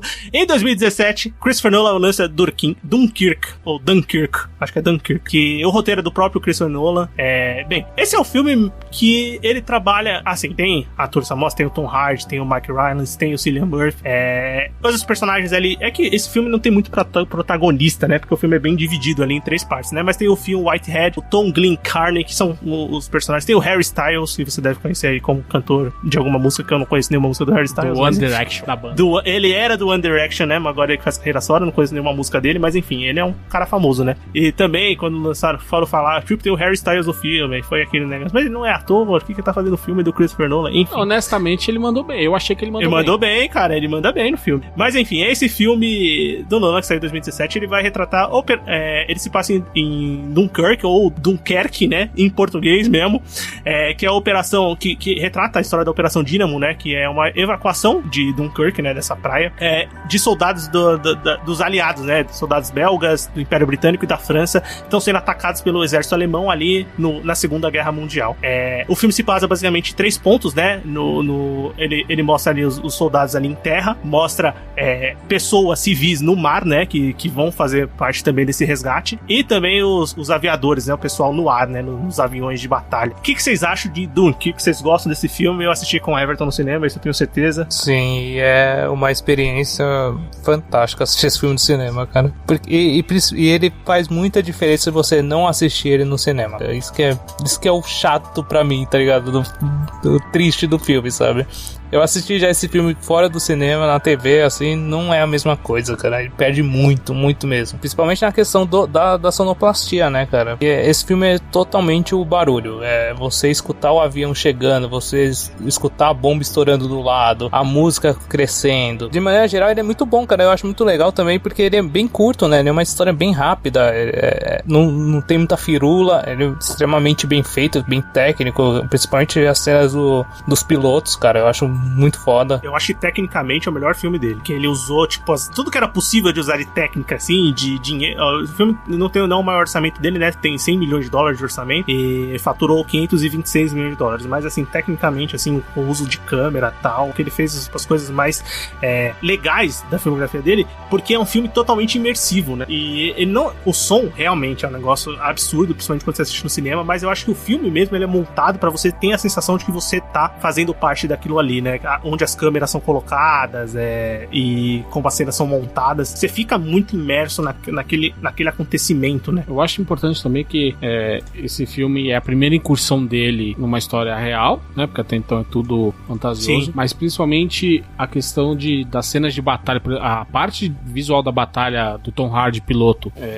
Essas cenas são ótimas, são muito boas. Eu gosto bastante. E apesar do filme não ter um protagonista em si definido, eu acredito que o filme consiga trabalhar todos os personagens muito bem. A composição do Hans Zimmer pra esse filme também é outra que te deixa tenso, faz você parecer que você tá como parte da batalha ali, que ela parece um relógio que ela fica batendo aquele tique ali toda hora, sabe? E fica o filme inteiro, né? Você não sabe de onde vai vir. É uma coisa muito milimetrada e que causa certo incômodo também, porque afinal é uma guerra, né, cara? Enquanto a isso, eu acho muito bom o filme. Não tenho que falar da parte técnica, pra muitos é talvez um dos melhores filmes de guerra. Eu acho um pouco exagerado, eu acho um bom filme, mas eu não acho por quê? Nem que é o melhor do Nolan, a princípio. Não, também não acho. Mas eu acho muito bom ainda. E a questão de não ser um dos melhores filmes de guerra é porque, assim, você tá pensando no filme de guerra, que primeiro, não tem protagonista, então, normalmente o filme de guerra conta a história a partir da perspectiva de um grupo ou de um soldado específico, e a partir daí você tem uma visão do todo, né? Não tem a parte emotiva, nem a parte... Não tem, exatamente. Nem parte chocante. Não, isso, exatamente. A segunda parte que eu ia falar, não tem o choque da guerra, né? Violência e as coisas acontecendo e tal.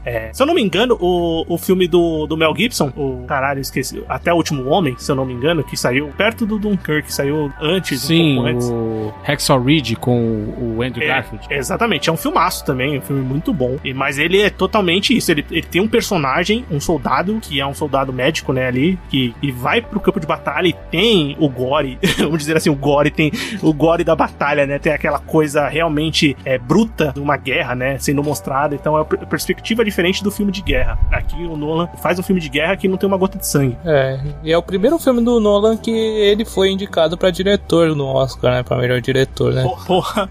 Tem a polêmica que o Dark Knight era pra ser indicado pra tudo, né? Também falam que A Origem também era um filme pra ser indicado na época. E tem uma coisa legal, o Tarantino, Quentin Tarantino, que provavelmente pode pintar aqui no Filmografia Comentada, é um dos nomes, né? Sempre na lista, quando a gente grava podcast desse tipo.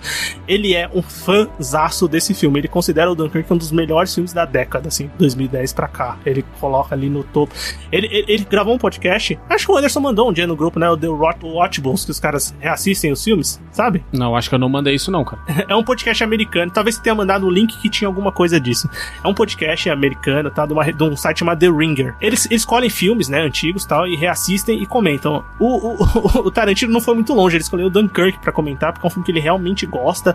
E ele já viu 3 vezes. E toda vez que ele assiste, ele aumenta a lista dele. Porque ele adora fazer essas coisas de lista, né? O Tarantino. O cara trabalhou ele adora esse filme, né? O cara trabalhou numa locadora, né? Então ele precisa catalogar os filmes pra vender pra quem ia alugar os filmes, né? Sim, exatamente. Mas enfim, é isso, cara. Eu acho que assim, quem assistiu no cinema, quem teve a oportunidade de assistir no cinema, eu não lembro se a gente assistiu em IMAX ou normal. Foi normal, né? Normal. E já foi foda, tá ligado? Normal já foi um absurdo de imersão. Eu imagino quem assistiu em IMAX. Deve ter sido muito bacana a experiência. E mesmo que não tenha assistido o filme, eu ainda acho que vale pra assistir o filme. Eu acho que é um filme que tecnicamente é incrível.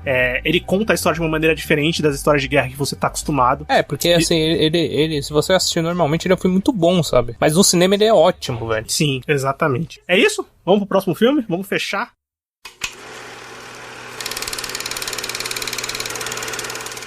Vamos falar de Tenet de 2020, que é um filme que a gente já comentou um pouquinho, né? Comentamos no... Que eu contraindiquei, né? Você contraindicou, a gente comentou no primeiro podcast do ano, né, que a gente falou dos filmes de 2020, e é um filme que saiu em 2020, dirigido pelo Nolan, roteiro do próprio Nolan, que é protagonizado pelo John David Washington, tem o Robert Pattinson, tem a Elizabeth Debicki, tem o Kenneth Branagh, que tá no Dunkirk, né, que talvez é o personagem que... vamos dizer que ele é o cara que conta a história no Dunkirk, né, que é o personagem feito pelo Kenneth Branagh, que é um dos que mais fala no filme, porque o Dunkirk quase não tem fala. Mas aqui ele é o vilão do filme, né. O filme tem um orçamento gigantesco de 205 milhões de dólares e foi um fracasso de bilheteria, muito por conta da pandemia, muito por conta da insistência em fazer ele sair nos cinemas do próprio Christopher Nolan, de 357 milhões de dólares. Só um detalhe, Everton, você falou que o Dunkirk realmente é um filme que no cinema você aproveita melhor. Eu tava pensando depois que eu assisti o Tenet, eu falei, puta, eu acho que se eu tivesse visto no cinema, eu ia gostar mais. Também tem isso. Eu tava pensando nisso, eu falei, caralho, eu acho que eu ia gostar mais de Tenet se eu tivesse visto no cinema. Mas é um filme do Nolan que é a inspiração total, ele comenta isso, é um filme de espionagem, filmes de ação. A ação é uma coisa muito importante pro Christopher Nolan, ele gosta de fazer filmes de ação, ele acha que é um entretenimento e assim, é uma coisa que o espectador gosta de ver, obviamente com uma história sendo contada, uma boa história sendo contada, e é uma principal inspiração pra criação do Tenet. E também a cena inicial do Memento é Tenet, né? A primeira cena do Memento é Tenet. Igualzinho, você podia colocar no Tenet. Mas enfim, o que vocês acham de Tenet? Mais uma vez, né? Mas completando mais rapidamente, porque a gente já conversou um pouco sobre esse filme, né? A única diferença é que o Everton assistiu agora, né? Como comentário é que eu assisti o filme agora, né? Eu gostei do filme. Ele tem realmente o que vocês falaram, que é meio o protagonista que qualquer coisa, os personagens que não são bem trabalhados, meio pretencioso, sabe? Mas de maneira geral, talvez, né? Você foi bondoso aí. Mas, cara, eu gostei do filme. Eu acho que ele realmente é meio cansativo até uma certa parte do filme, mas com cenas de ação maravilhosas, sabe? Das melhores que o Nolan já fez. E o arco final eu achei legal, sabe? Do filme. Eu curti. Principalmente depois, quando tem a parte... depois da perseguição de carro, eu acho que o filme fica bem legal, sabe? Basicamente eu tinha falado, eu acho o filme confuso, né? Eu acho ele meio bagunçado, ele acelera muito umas coisas, depois não conta muito bem essas coisas. E eu acho que ele até fala com toda essa questão de entropia e essa coisa que o Nolan... entropia. Que o Nolan fica fazendo uma coisa mais rebuscada. Ele podia ter feito um filme de viagem no tempo na cara larga e a gente ia comprar a ideia, tá tudo certo. Eu fiquei pensando nisso, eu podia ter simplificado a coisa, sabe? Eu acho que funcionaria melhor. Mas enfim, ele fez o estilo dele. Eu acho que as cenas de ação, elas são também do nível ou até maiores do que as que ele já tinha feito. São cenas muito boas, realmente, de ação, mas eu acho que esse é o principal ponto. O filme é meio bagunçado e isso me tirava do filme algumas vezes. E eu também acho que o objetivo dele é bem perdido, cara. Eu não consigo achar muito. Quando você assiste o filme, você fala, pô, mas o que o personagem principal queria? Qual era a motivação dele? Da onde saiu o personagem do Robert Pattinson? Ok, eles têm uma ligação, mas isso não é muito bem explicado e você não compra isso muito durante o filme, enfim. Acho que o filme vale a pena ser conferido, com certeza, assistido. Eu entendo porque o Nolan queria que o filme fosse pro cinema, porque, que nem eu tava falando, acho que o filme seria melhor no cinema porque realmente é grandioso. Imagina ver aquela cena do Boeing 747 no cinema. Então, pra mim, tipo, o problema maior pra mim é os personagens. Eu acho que eles tomam algumas atitudes muito estranhas e além de não contar nada sobre eles, sabe? Eles ganham, às vezes, importância aleatória, que nem o Aaron Taylor-Johnson, o personagem dele. Sim. Ele, no final, ele aparece do nada, ganha uma puta importância. Eu falei, caralho, de onde saiu esse cara, velho? Sim, exatamente. Eu demorei pra reconhecer ele ali, viu? Eu também. Sério? Eu demorei um pouquinho. Teve que passar algumas ceninhas pra eu reconhecer. Então, cara, mas você falou que ele chegou do nada, é porque você não viu ele chegando, cara. Universo compartilhado, né? Então... Não, mas eu acho que o ponto fraco desse filme pra mim é justamente onde não deveria, que é o roteiro, cara. Ele tenta simular muito o que foi Memento, dessa coisa dele ter um roteiro, em teoria aqui, complexo, cheio de idas e vindas, e vai pra frente, aí volta, quando na verdade ele faz tudo isso muito mais pra tentar parecer muito sério, porque se você parar pra analisar o filme friamente e os passos da história, é um roteiro muito simples e muito linear, cara. A ideia é querer um objeto, livrar a mulher da garra do vilão, mas o problema é que a forma como ele conta, as voltas que ele dá pra contar isso, não agregam em nada na construção da história. Cara, a cientista que vai contar, vai explicar pro personagem principal o que é a tal da inversão de entropia, ela some do filme, cara. Ela só aparece pra fazer aquilo. É como se fosse um programa de, sei lá, o mundo de Bigman, aparece um personagem, ou Castelo Rá-Tim-Bum, aparece um personagem, conta alguma história, explica alguma coisa e vai embora. E a personagem da Elizabeth Debicki, ela é igualzinha a personagem que ela faz no The Night Manager, que é uma série. Sim. Com o Tom Hiddleston. E essa série é muito série com boa. House e com Loki. Isso, essa série é muito boa, cara. Eu acho muito legal boa. A série. Mas, tipo, é a mesma personagem e, cara, o vilão ser eu não gostei. Pra mim ia ser muito mais legal se fosse uma organização, que nem você quer se inspirar em 007, porra, faz uma organização gigante, ou um baita vilão mais bem trabalhado. Mas ele parece meio aleatório, sabe, o vilão. Bem, e aqui, mais uma vez, vocês falaram da personagem da Elizabeth Debicki, que é um personagem que eu não gosto do filme, mas eu acho que é um problema da filmografia do Nolan, que é a personagem feminina, né, como um todo. Não só como protagonistas, mas, cara, poucos filmes dele tem algum tipo de personagem feminina que tem destaque e realmente tem alguma importância pra trama. Importância até tem, mas são facilmente esquecidas ou são um apoio só emocional dos personagens. Não sei se é isso. Não sei se isso ele...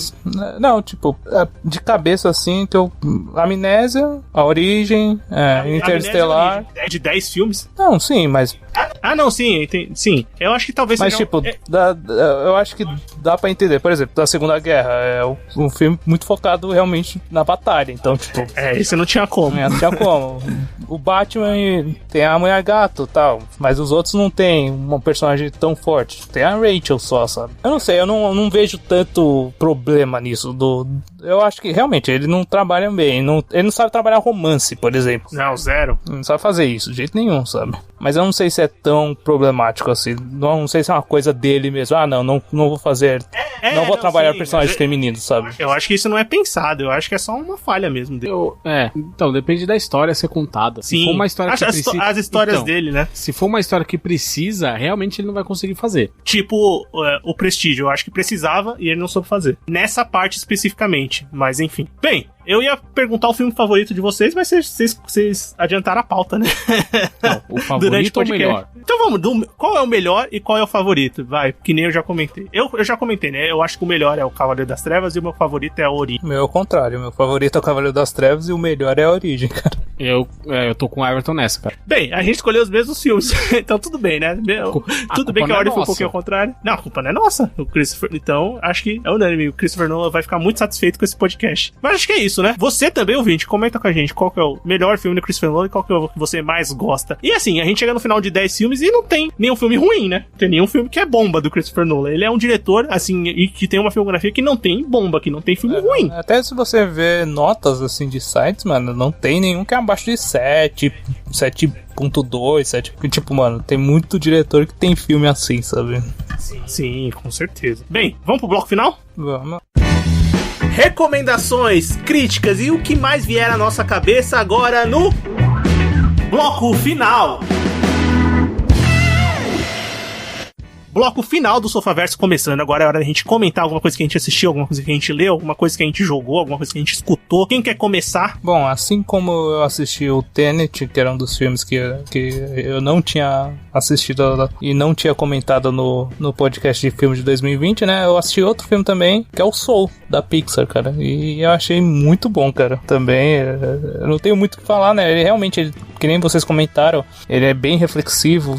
Eu achei ele bem reflexivo, ele tem muito... Ele não apela tanto pra questão infantil, ele é mais pé no chão, assim, e, pô, eu gostei bastante também. É foda, né? Filmaço. Anderson? Eu vou de dica dupla hoje de novo, cara. Como o Nolan trabalha também nos seus filmes essa questão de tramas circulares, eu vou aproveitar isso pra dar a dica, que é a série animada do Batman, aquela de 92, produzida pelo Bruce Timm, pelo Paul Dini, que pra muitos, talvez, até o Cavaleiro das Trevas do Nolan, era a melhor produção do Batman, já feita em qualquer mídia. Audiovisual, né? Não das HQs. Oi? Só pra você ver que eu mandei no grupo esses dias que vai ter uma continuação, né? HBO Max e exatamente disso uma continuação. Então, é exatamente disso que eu tô falando dela aqui. E é uma série fantástica, maravilhosa, absurda. Ela pega muito aquele clima noir que foi trazido de volta pelo Tim Burton, mas por conta da produção do Bruce Timm, é adaptada de uma maneira muito mais séria, muito mais adulta, focada muito nas histórias dos personagens, não só naquela coisinha do vamos derrubar Batman.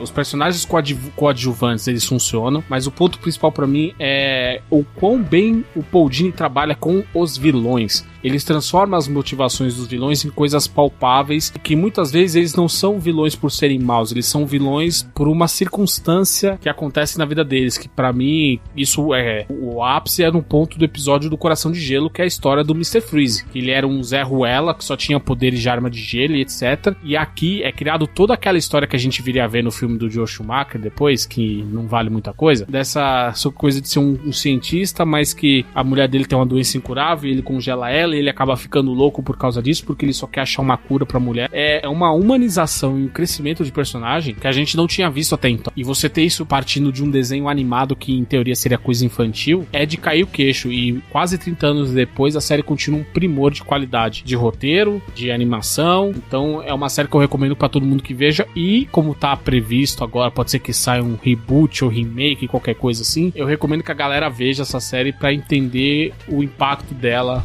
na cronologia do Homem-Morcego. Já a segunda dica é uma comédia da Apple TV, que é um streaming, esse sim, de hipster, de quem tem dinheiro, porque, né, da Apple. Eu acho que nem é tão caro, viu, a assinatura do não é tão caro, mas ele é... Mas não tem nada, né? Não sei lá, o catálogo dele não é chamativo. Então, exatamente, isso não vale a pena. Que é a comédia Ted Lasso, que é uma comédia de TV, é uma comédia criada em parceria com a Warner. Olha aí a referência circular de novo. Ela é criada pelo Jason Sudeikis e pelo Bill Lawrence. Bill Lawrence, pra quem não tá associando o nome, é o cara que criou Scrubs e a série preferida do Abbott, Cougar Town.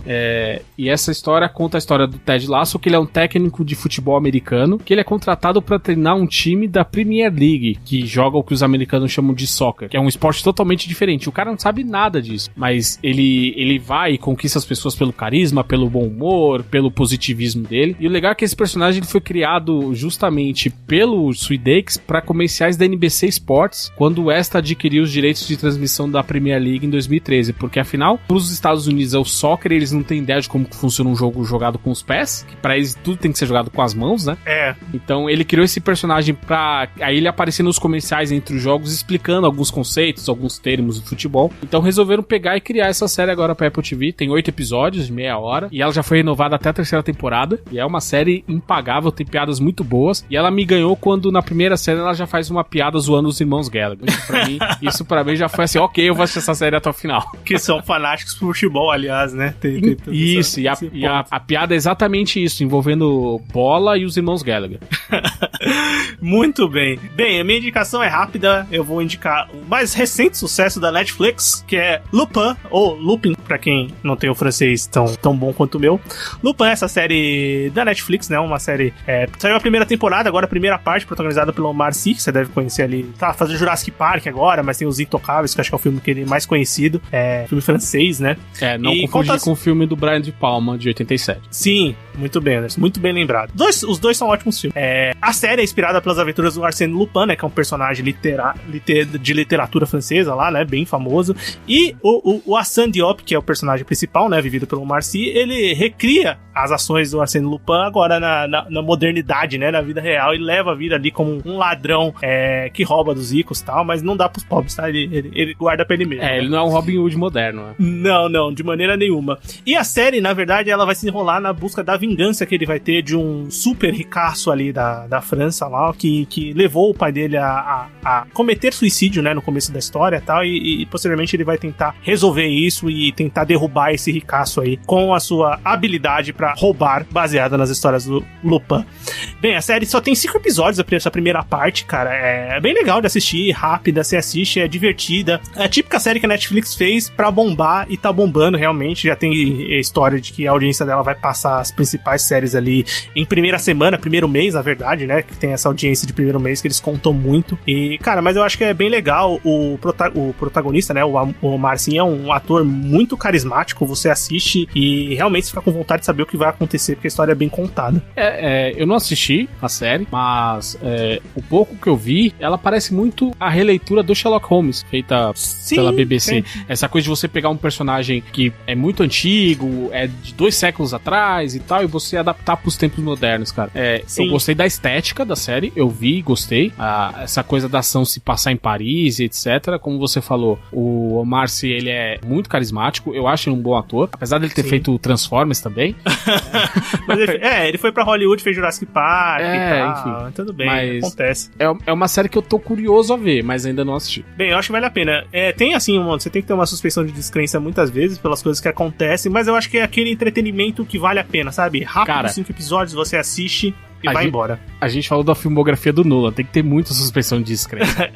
Pois é, mais ou menos por aí. Mas bem, espero que você, ouvinte, tenha gostado do podcast, tenha gostado da filmografia do Nolan, ou não, né, mas que tenha escutado o episódio. E se você quiser continuar escutando o Sofaverso, entra no site sofaverso.com.br, lá tem todos os episódios do podcast, e também você pode procurar no seu agregador favorito, seja ele Google Podcasts, Spotify, Deezer, onde você procurar você vai achar o Sofaverso. Toda semana tem episódio novo. Quer conversar com a gente? Procura a gente nas nossas redes sociais, Instagram Sofaverso, Twitter Sofaverso. Quiser mandar um e-mail pra gente é podcastsofaverso@gmail.com, e a gente tem um grupo no Telegram, se você quiser entrar pra conversar com a gente, tem o link aqui de convite no post do episódio. Muito obrigado por ficar e escutar até aqui, a gente se encontra semana que vem. Valeu! Falou! Abraço e até semana que vem.